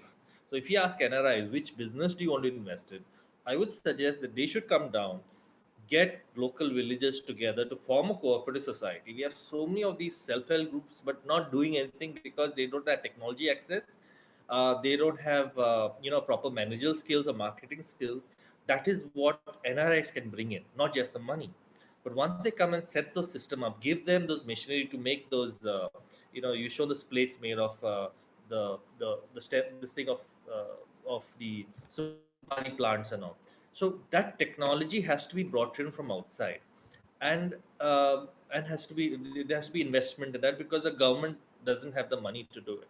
For example, if you go for a scheme today for a government, you need to have a house in order to apply for a license for a business. So if you're living in a rental house, if you're living on as a munkar or somewhere, you don't get to take those loans. So starting a business has its own challenges, but a collective cooperative system, uh, if everyone is on board, that's a big if, because a lot of people are selfish; they want to make maximum profit. But that can be one. This so as I was saying that the thing about changing mindsets at a local level and changing policy is the chicken and egg thing. If you want people to adopt soup bowls made of coconut, if you want people to adopt all these natural materials, goods made of natural materials, we have to ban single-use plastic. We have to ban the plastic cups, plastic plates, toothbrushes. I mean, toothbrushes. There's a huge profit margin for the company, but where does that waste go? Do these companies pay Goa to manage all this waste that generate? That's a big no. So somewhere Correct. we have to demand, or at least at the village level, we have to say, okay, we don't want these products sold in our village, and that's when people will naturally gravitate. There'll be a demand for these products. Otherwise, simply making it, if you see a lot of these companies, Earth, this thing that I've been following, it doesn't work that well because one or two times people will buy those toothbrushes, but then they will say, okay, fine, it's night time, I won't get this toothbrush anywhere, I need a toothbrush right now, and they go and buy a plastic one. So accessibility is a main problem, and access will come in the Right. moment we stop all this single use or this plastic goods and make this as a natural substitute for that, and not as something complementary that only the rich people get to afford and buy these materials. So yeah, it's a chicken and egg thing. Both should go hand in hand, and but firmly, without government policy change, it's very difficult to encourage and to promote all these things at a local level. Thank you, Avinash. I especially, buy your point about the cooperative, because if our local people are not so good at business, and I'll come to that part again of not wanting to work or do a business, but the cooperative definitely it can bring in the funds with a group of people. When there's a group of people doing a kind of products, they get more, more support and more confidence. So uh, the NRIs or global goans coming in and setting up a mechanism where cooperative people, and they bring in the money and they bring in the technology also with it, because money will bring in the technology. That seems like a very good system. And And Goa has a brand name in itself, which is recognized worldwide. So if anything made from Goa goes to those right, countries where these NRIs live, as right, opposed to from Goa it goes to Maharashtra. But if yes, it goes with a Goan brand to other countries, I think there'll be a good demand for it, and there'll be a good market there. right. And your second point as well, very well taken, is that the policy also needs to happen in the alternative. So the current predominating thing, whether it's a plastic bag policy, as soon as we start making a market for cloth bags or jute bags, that industry starts in Goa, then the policy in Goa should be cutting down on plastic bags. So that system definitely works. But I was not digesting this too well, that we have to accept that Goans are not businessmen. They have not been doing business for last 1 century or whatever. I think that we have to be progressive. And the Uh, previous slides that I showed you, all the clean green businesses, definitely I think people should no, get into it. don't, just to clarify, see, we have been an agrarian society, and a majority of people have been in agriculture, not in business. If you look at this farming policy, the farming acts that have come in, why people are opposing it is because government is looking at them as businessmen, and where they will go to the mandi and do a trade. We don't. There's a small group of, the percentage of population that has been in business through the century is very small compared to the rest, especially in rural areas. So we need to, allocate people to what they do the best. So those people are good at working, good with their hands, good at craft, good at farming. to move them to business is because business is a risk. If the business goes down, the families get affected. Yes, And I completely agree with you about the risk of the business. That can be taken on with the cooperative and the funding so that business risk can be managed and supply demand they will manage. These guys just have to do the work. Now, because I've seen, I have been, of course, an engineer myself in my past, but I am a farmer now and I do, environmental work and work on health also. So I look at people going more with the times and more with what the situation or the economy needs or what they can do. I kind of have find it difficult to digest that people have to be like now. If we say fishermen have always got to be fishermen and there's no fish in the sea, what are you going to do with them? So of course the young fishermen, younger kids, they are learning other crafts also when they see that that's not going to work out anymore. So I'm seeing this as a very critical part that people need to earn locally because even if that policy, Avinash, what he was speaking about, that there can be a lot of penalties for rich people and it becomes difficult to, I mean, more expensive to buy big pieces of land. Then you will have lesser people buying the land, and but if you have no jobs happening and income happening at the lower level of people, they've got the land, but nobody wants to buy it because the buying cost is too high.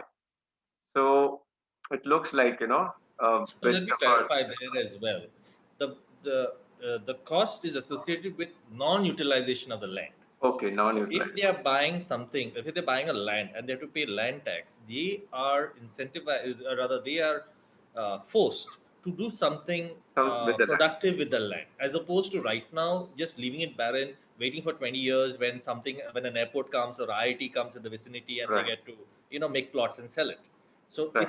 it's Okay. to that's what the Portuguese did. They made sure that every piece of land was cultivated by imposing land tax and fruit tax and all that. And there's to be obviously a second part of policy which is in favor of us that they, if they put that land to use, I hope they're not going to make an industrial complex to supply, manufacture things for the rest of the world over here. So I guess one more policy attached to that. Dean, would you like to comment? Yeah, I think I would go back to this example of Ambani and Tata. So when Ratan Tata was recently asked, you know, Mukesh Ambani has become so wealthy, whereas your wealth is almost stagnated. And what do you say about that? Why aren't you getting wealthy? So he said, he's a businessman. I'm an industrialist. I take people along with me. And that's extremely important that, we actually have this industrious name, not a business nature where we're looking at short-term gains and this, dealings at times which are shady. So we need to say, we're building an industry, and agriculture, so you're doing a similar way. You're even thinking even further long-term and taking far more people with you. So it's important that we take people along with us in the business. I mean, our view of a business should be something where it benefits everybody around us. So whether it's a women's, let's say through cooperatives, whether you're taking people with a certain skill base, we're taking people with a certain sort of social base, so whether it's a poor community or whether it's say a women's community. So how do we take people along with us? Because that's the only way you can build resilience. That's the only way we can affect society positively. So whenever you're looking at models, if you look at say what's happening in Kerala, you look at how the Keralites have benefited. They're extremely industrious people, and even they are, you could call business minded, but they're business minded from the point of view that they've actually offered services in the Gulf mainly. They've brought all that money back to the thing. So whoever's retired there has set up businesses in Kerala itself, and they produce goods which are of international quality at times. And I've worked with people who've actually supplied services from Kerala, and the quality is tremendous. So we've got Goans also who worked in the Gulf or worked abroad. So can we bring those high level of skills and actually set up uh, systems which actually help us and bring us up to speed, so we can be on the international level of delivering services and goods and systems which can make us competitors when they don't have to feel sorry for us and buy things just because we from Goa, because okay fine, we feel sorry. And that's what happens in a lot of sadly in a lot of NGOs. You buy something where you feel sorry for it, or they're doing something nice for people, therefore we'll buy it. It may not be a great product, but support. No, it has to be something which has a good value to it. It is competitive in the market, and you're not just buying it out of empathy. Yes, you can express that empathy, but it has to be something of high quality, and that's something that we need to ensure happens. in our villages. Thank you, Dean. Felly, would you like to share something on this?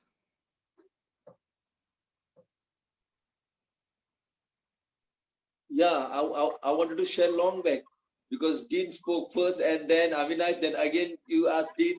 And I was having so much because Dean sir spoke so much inspirational about the Gabriela doing that beautiful barricade where the 70% the people can take and another 25 just the other villagers can enjoy the harvest. What a beautiful idea. At least my neighbor is doing that passion fruit. I can see the neighbor and the roadside. There's a school. The children, while going to the school, they just pluck the passion fruit and they eat it. It was quite inspirational, Daryl, when you talk about the opportunity falls from the sky, and that's coconut. Like so many products we can do out of that, and I was quite inspired because my mother, at least at home, she end of the day, end of the month, I can see such a big pile of coconuts just lying there, and then I said, why not, as you say, create an innovative, creative product. So I said, I'm not a product designer, but I can see that vision. So I said, why not see the people who are already making it? Then I realized, Daryl, Dean, and Avinash, I was so mesmerized and amazed from the product of minimum polished bowl, just a polished bowl, just a polished bowl that will cost you. You can drink tea, you can have soup, you can give a sauce on the table, lovely, sparkly shine, just been polished paper. That bowl will from 300. We have the people in Goa till you can buy for 25,000 one coconut bowl. That range. Now for you, what is the 25,000? It's like beautifully carved, colored, and implanted glow. So you can see that bowl glowing. And we have Leo from Pomorfua.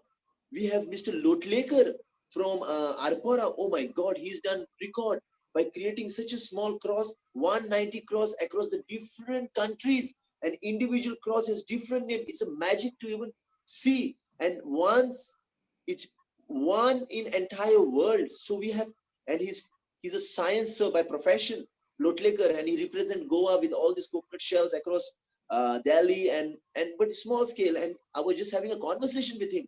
I said, sir, it's a world class product. What's happening? No, these are my retirement plans. When I want to get retired, I would like to have a small scale industry, train all the groups across. I said, why not doing now? Yeah, the government is talking terms. I said, government is Dode Pao. This government, they should get their full focus on like this kind of people, put all their energy behind these people. When Dean was talking, just imagine these guys, just imagine this. Or Avinash is talking about the policies. Just imagine today's CM is talking exactly like this and manifesting it. Our Goa would have been the one of the topmost people model anyone could see. Of course, there are other villages and other states are doing it. But what I'm saying is that if these things would have just implemented and none of the panelists are talking, even you, Daryl, it's rocket science. What you are talking is local and simple. Why don't we just highlight this? Like I created this koti, then I'm thinking now who to sell this koti. No, there are other branches of Goa tourism is open up. No, why so limited? Why don't you make a policy that all the 5 stars should keep this product? Of course, have the measuring scale how it is, if it is matching the standard of the high end people who are coming. But give this encouragement and support to this kind of people, so the market value you raise it high, and this sort of can be done. So my request to this, hopefully this CM watches it.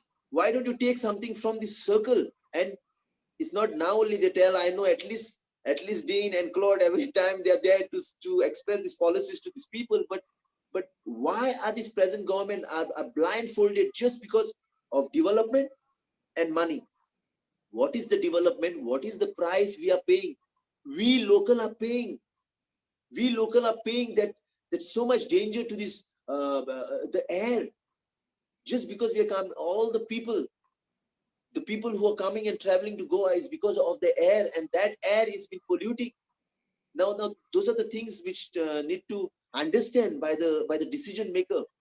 But said and done, I want to reframe this question to this panelist.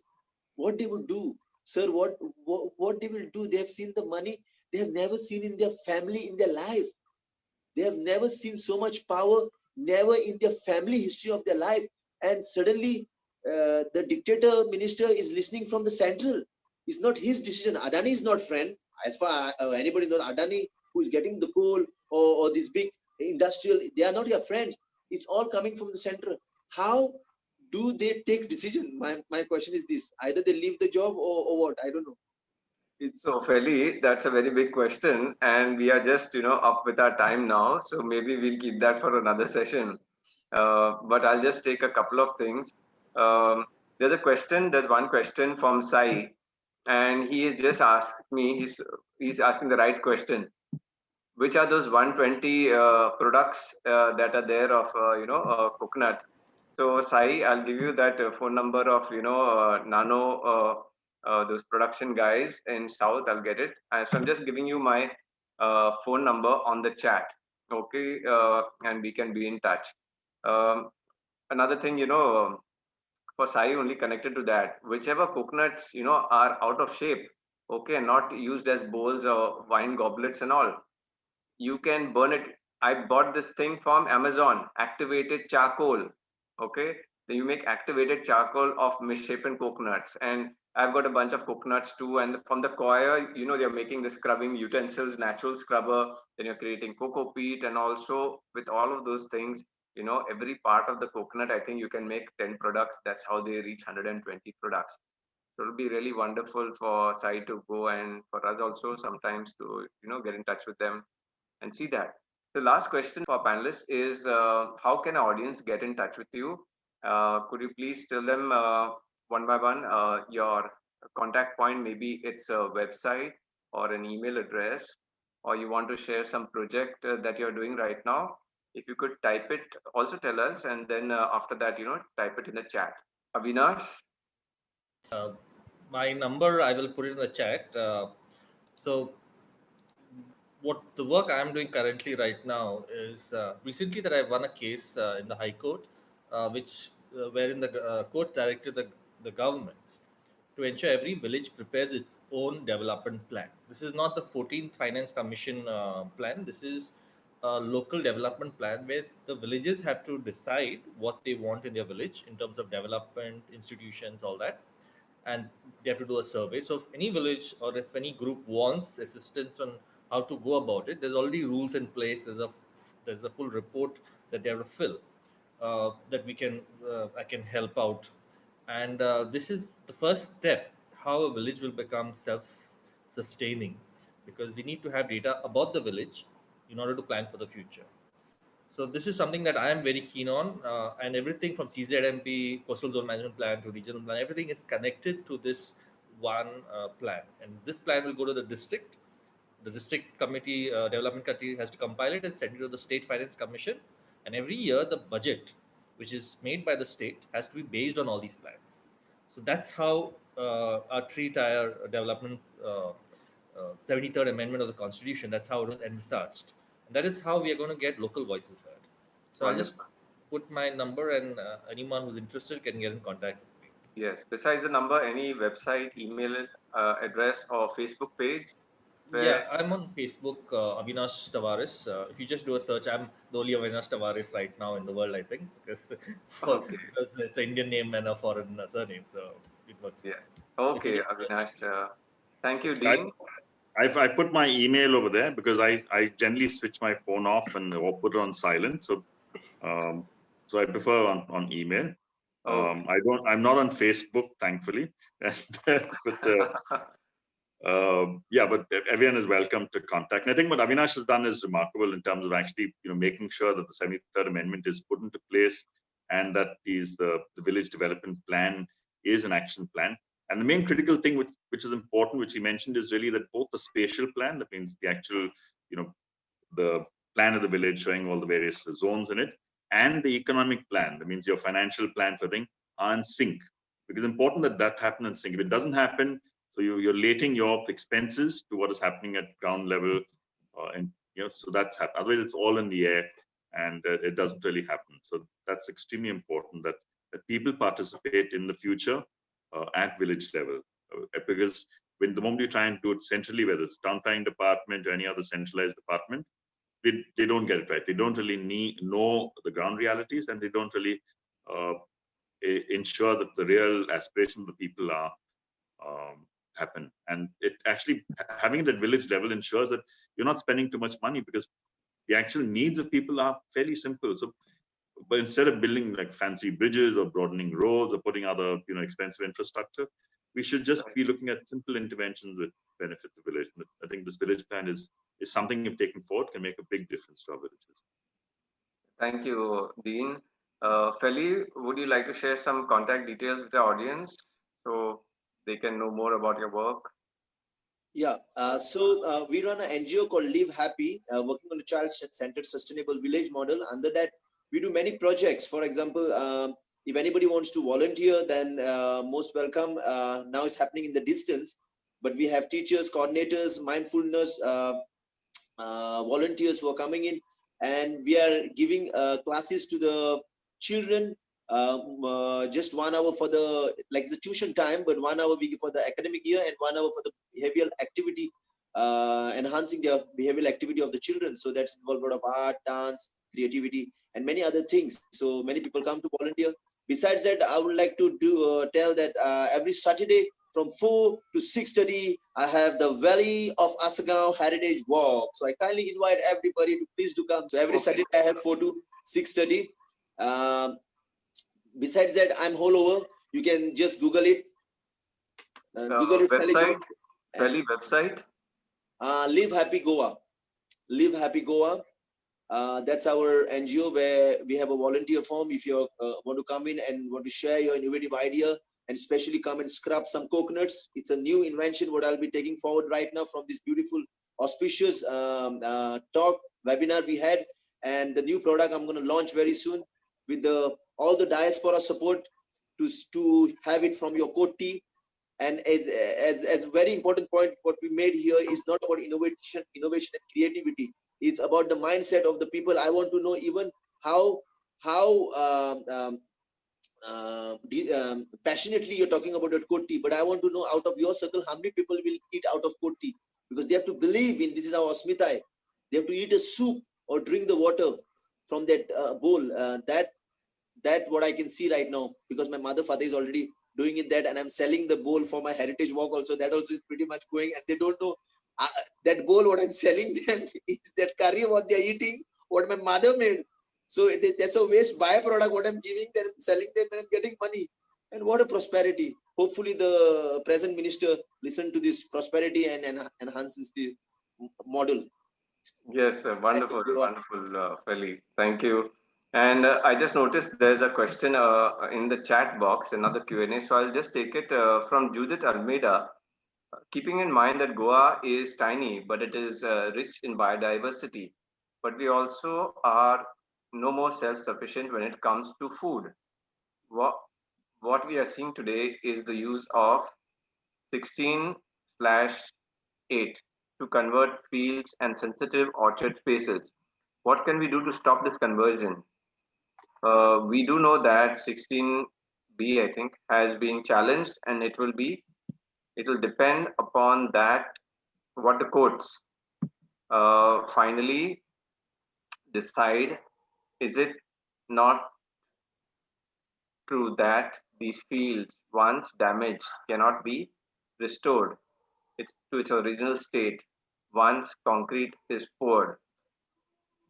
Dean, yes, you're an architect, and for you, so once some land is taken and concrete is poured, what can be done? Can it be undone? Yeah, it's very difficult. The pollution and with bringing in cement into these things, the sort of salts that get into the land, is difficult to do. But I think we need to look at why is it happening? I mean, why is this rampant conversion of land? I mean, for one, as the fields should be sacrosanct. I mean, forests need to be sacrosanct, trees need to be sacrosanct. If there is any area for expansion, it should just be orchard area. But orchard area only after an assessment that is it available in fair quantity. And as Avinash said, I mean, a lot of the times it's all the development that we see in Goa is speculative. People are not staying in those places. So you have these empty apartment complexes which are built over there. A lot of black money is parked in Goa building stuff, which is, so it's just a traded commodity. Land and real estate has become a traded commodity. So whether through, as you suggested, this non-occupancy tax or any other taxation system that prevents speculative development, that only genuine buyers are actually going to stay in that place, actually invest in the place. That's important. And the moment you address that, then automatically the pressure on land and the need to, do these things with 16B or, through these scam ODPs, will all these things be addressed? So we need to look at these sort of checks and policy changes which address this in a very realistic way. We welcome people who want to make, Goa this home, because they're all part of India who are coming in over here, like just go to other parts of India and the world. I mean, it's fine, but how do they contribute? How do they imbibe the ethos of the place? That's also an important thing. And how do we create, systems? So, I mean, in all countries you see, so like, for example, in South America, the traded commodity is drugs, So all the sort of underground money is also about drugs. In India, it's turning out to be land. We've seen whether it's, Bombay, Delhi, the underworld and land are distinctly connected. And sadly, we're seeing this happening in Goa as well. So we need to get land out of the clutches of the political system, land out of the clutches of the underworld. Then only can we have a fair system. Yes, Dean, I'm in agreement with you on that completely. There's a further question from Judith, where she says we also need to talk of the gradual destruction by buying our water bodies within our village, which is an important life-giving resource. All this is happening to construct, to build, and to widen roads for gated communities. How do we stop this destruction? So two parts of the question, at least from I just got an idea now because I've seen that happen in Goa when she's talking about the usage of our water bodies. Now, first is that these water tankers, you see, I see one place there and there's a well at a, proper, good location. It must be going deeper. And all through the year, these trucks are going and just taking out water from that well. And that well, of course, the bottom of it is connected to the aquifer that is going for 8-10 kilometers across the place, you see. So people who are taking water from that well, it's not that they're just taking water from that land, they're taking the water from the entire village, and which is coming free to them, and they're minting money on it. So that is the first part of my question. uh, is there any regulation, anything, anybody who has a truck, can they just put out lakhs of liters and make money of it, of something they, I'm sure those people who have been pulling out that water for the last 5 years, they pulled out more water than the value of that land that is there. So Can is I there answer any that regulation question? against this, the taking out of water indiscriminately and using it for, like Felly has seen, in swimming pools in Asagaon, big bungalows and gated communities. And now the second thing, that this land again, I mean, water is again being taken out for the construction. Of course, construction, we already spoke about earlier, people selling their land, and for construction, you do need the water and the water will go. But we spoke about that, the movement of how that can be limited or regulated, that's already covered. But just addressing this point, is Can there I any can I law answer? about taking, not taking indiscriminate amount of water from a well and emptying the aquifer of your entire village? So can I answer that question? Yeah. Yes, Avinash. So with as of now, I mean, there are laws to prevent it. The problem is enforcement. So with this water tanker, one of the requests that I had made MLAs, and I hope panchayats pass this as a resolution, is that they need to put a tracker, GPS tracker, in all water tankers, like how they do for mining. Because unless we have evidence, see what happens is the movement of the trucks is generally during times when it's difficult for the police to come or for the authorities to come and inspect. So when if you have a tracker, at least citizens can have evidence to question, to complain against that. So that would be one small step that you could take in your panchayat. Make them pass a resolution to send it to the water resource department and the transport department to ensure that there are GPS trackers on all these water tankers. The second problem is the transparency, because what happens is they do take meters, this, but then they pump out from another place in the same property. So that's another problem which is very difficult, because you and I cannot go in those properties and check them. So that's why the tanker movement is going to be essential.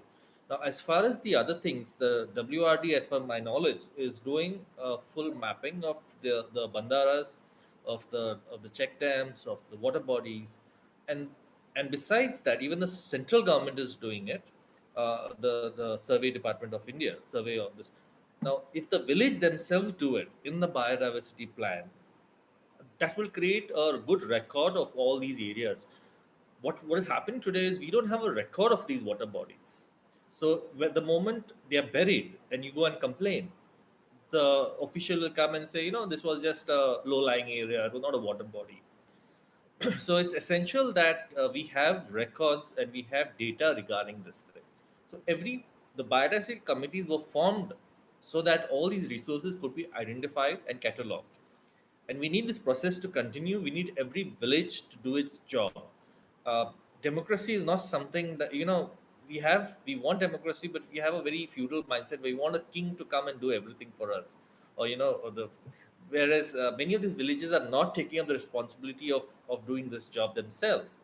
So one of the appeal that I would do through this program is, just talk to people and have them do this task. With Google Earth, with all these online resources, it's very easy today. And once all this is done, the enforcement becomes easier, because we don't go to investigate whether it was a water body or not, whether it was, whether it's a legal, say, a tube well or not. It's just about ensuring where these trucks are moving, who are they supplying to, and that's how we're going to break the back of this illegal water mafia that is going on, and the illegal landfilling. Thank you, Avinash. I'll just pop this last question, which is from Anonymous. What do you think of the development of homesteads as a rent back scheme for tourism? Yeah, okay, I can take that. So basically, if I think it's a great thing. I think Goa really missed the boat in terms of creating homestays rather than these hotels, because the homestay gives you a far better experience, of actually living in Goa, and the money goes directly to the people. So I think it's homestays should be encouraged. The only question is, how do you put in those quality systems? How do you put in that cooperative thing? So, and we need to take the pressure off the coast. I mean, you think of Goa, all people think of is going to the beach, living on the beach, and that's why you see the mess that's happening in all our coastal areas, especially Kandli, Kalangut, where you can see it directly over there. So it's, how do we take that pressure, and how do we let people, let's say, experience tourism in the village, so they get a thing of village life. In Southeast Asia, they have this concept called agro tripping, which is basically people living. If you look at a lot of places in Indonesia, people live on farmlands, they live off fields, they see the crop growing, they can take part in harvesting, take part in actually cooking whatever's coming off the land. And so that's a totally different experience that you must have. So, and that's a possibility. There's also a possibility. I mean, a lot of places they have these the wildlife experience, or jungle lodges, or people on the edge. Of course, that has to be done very carefully to ensure that they're not destructive. So you put and you implement. In South Africa, they have this concept of establishing. Now, we know that all EIAs that are prepared, environmental impact assessment reports, are false. If you look at the EIAs prepared, say, for the mining industry or for any development where they're cutting down trees, that they're completely bizarre statements of lies. So here in this case, what they did in South Africa was the government, they got a good company, or in sort of it was an NGO sort of organization that actually assessed the land and said that in this particular location at the side of a lake, it can take up to 10 units of development. On this mountaintop, because of limited water resources, only 5 units can come here. On this field area, you can do 20 units. So the EIA is prepared beforehand, and then they give permission. They say, if you own this land, you're leasing this land from the government, you can only do so many pieces of land. Here, people are doing hotels based on the size, on the area of the land. They don't take the environmental impact of how much water they're drawing from the area, the damage to the land. So we need to ensure that there is a check that actually says this is the overall amount. Goa's gone well beyond the carrying capacity for tourism. And actually, in a way, I know you may think it very sinister of me, but I'm happy for the pandemic to actually bring tourism to its feet. Because it's a great opportunity for us to rebuild tourism again. And the sort of tourism we have, these high-end big hotels, needs to stop. It needs to go back to a level where people benefit from a low-end tourism. It goes back to the people. And we've always once had that thing of hospitality before, of just welcoming guests and being generous about it. We've lost that. The moment we see, like, a taxi driver sees a tourist, the dollar sign lights up. Okay, how can I make money off this thing? Even the locals have got this thing, how can I squeeze these tourists that are coming in? We need to go back to a thing where the tourism is actually welcoming, and it benefits the local population, doesn't really affect us negatively. Thank you, Dean, for that perspective. And yes, Felly, you want to share something? Yeah, I would like to add to the same thing as Dean said. When it goes back, and earlier days, earlier days, thank God we are having this, but earlier days we used to have this instrument called, some people don't know, this is called gumod, traditional only heritage of Goa, where they used to put around the neck and they used to go and keep on telling the story. If you have some time, I want to tell a story to Dean. I'd like to sing a song, small one. Yeah. A story of Goa. Hey, Dean. Hey, Avinash. And Dad. And the people. Goichi tamdi mati amchi Purvozani amka dilli mati Goicha shivai raning dusri kai naam ka milchi Itlo mai pasani itni Kushal kai sada dashti Kastani ani dukani sangatawa urle Bawani bainani koya rakle Sagle घर में कटाई झाले ले त्याग करता ले कोईचे माती एक जीवित भेटले कोई का राजमानान लेखतात सगळे लेखतात अंक केदे पहा Garayun porot we serve together. Bawon bailya akya tera. Goichi asmita yami. Samalundor ya furara. Goi karache now akya sausrak faktale Goiche sangit sada kal wastale Echaran sagad sogle ami netan wavurtale Ontrolag na ketr goya tektele. Thank you for the inspiration. Lovely. Wonderful song, Felly. I liked it. I understood most of the words also. And wonderful to end on that note. I thank again our panelists, Dean de Cruz, Feli Gomes, Avinash Tavares. Thank you so much for being with us today on the webinar of the New Earth Summit, sharing your insights and vision for Goa. Also some pointers and some ideas for our viewers, not only here now, but also in the future. And also building that the solution for what is possible in a good way in Goa. Thank you. God bless.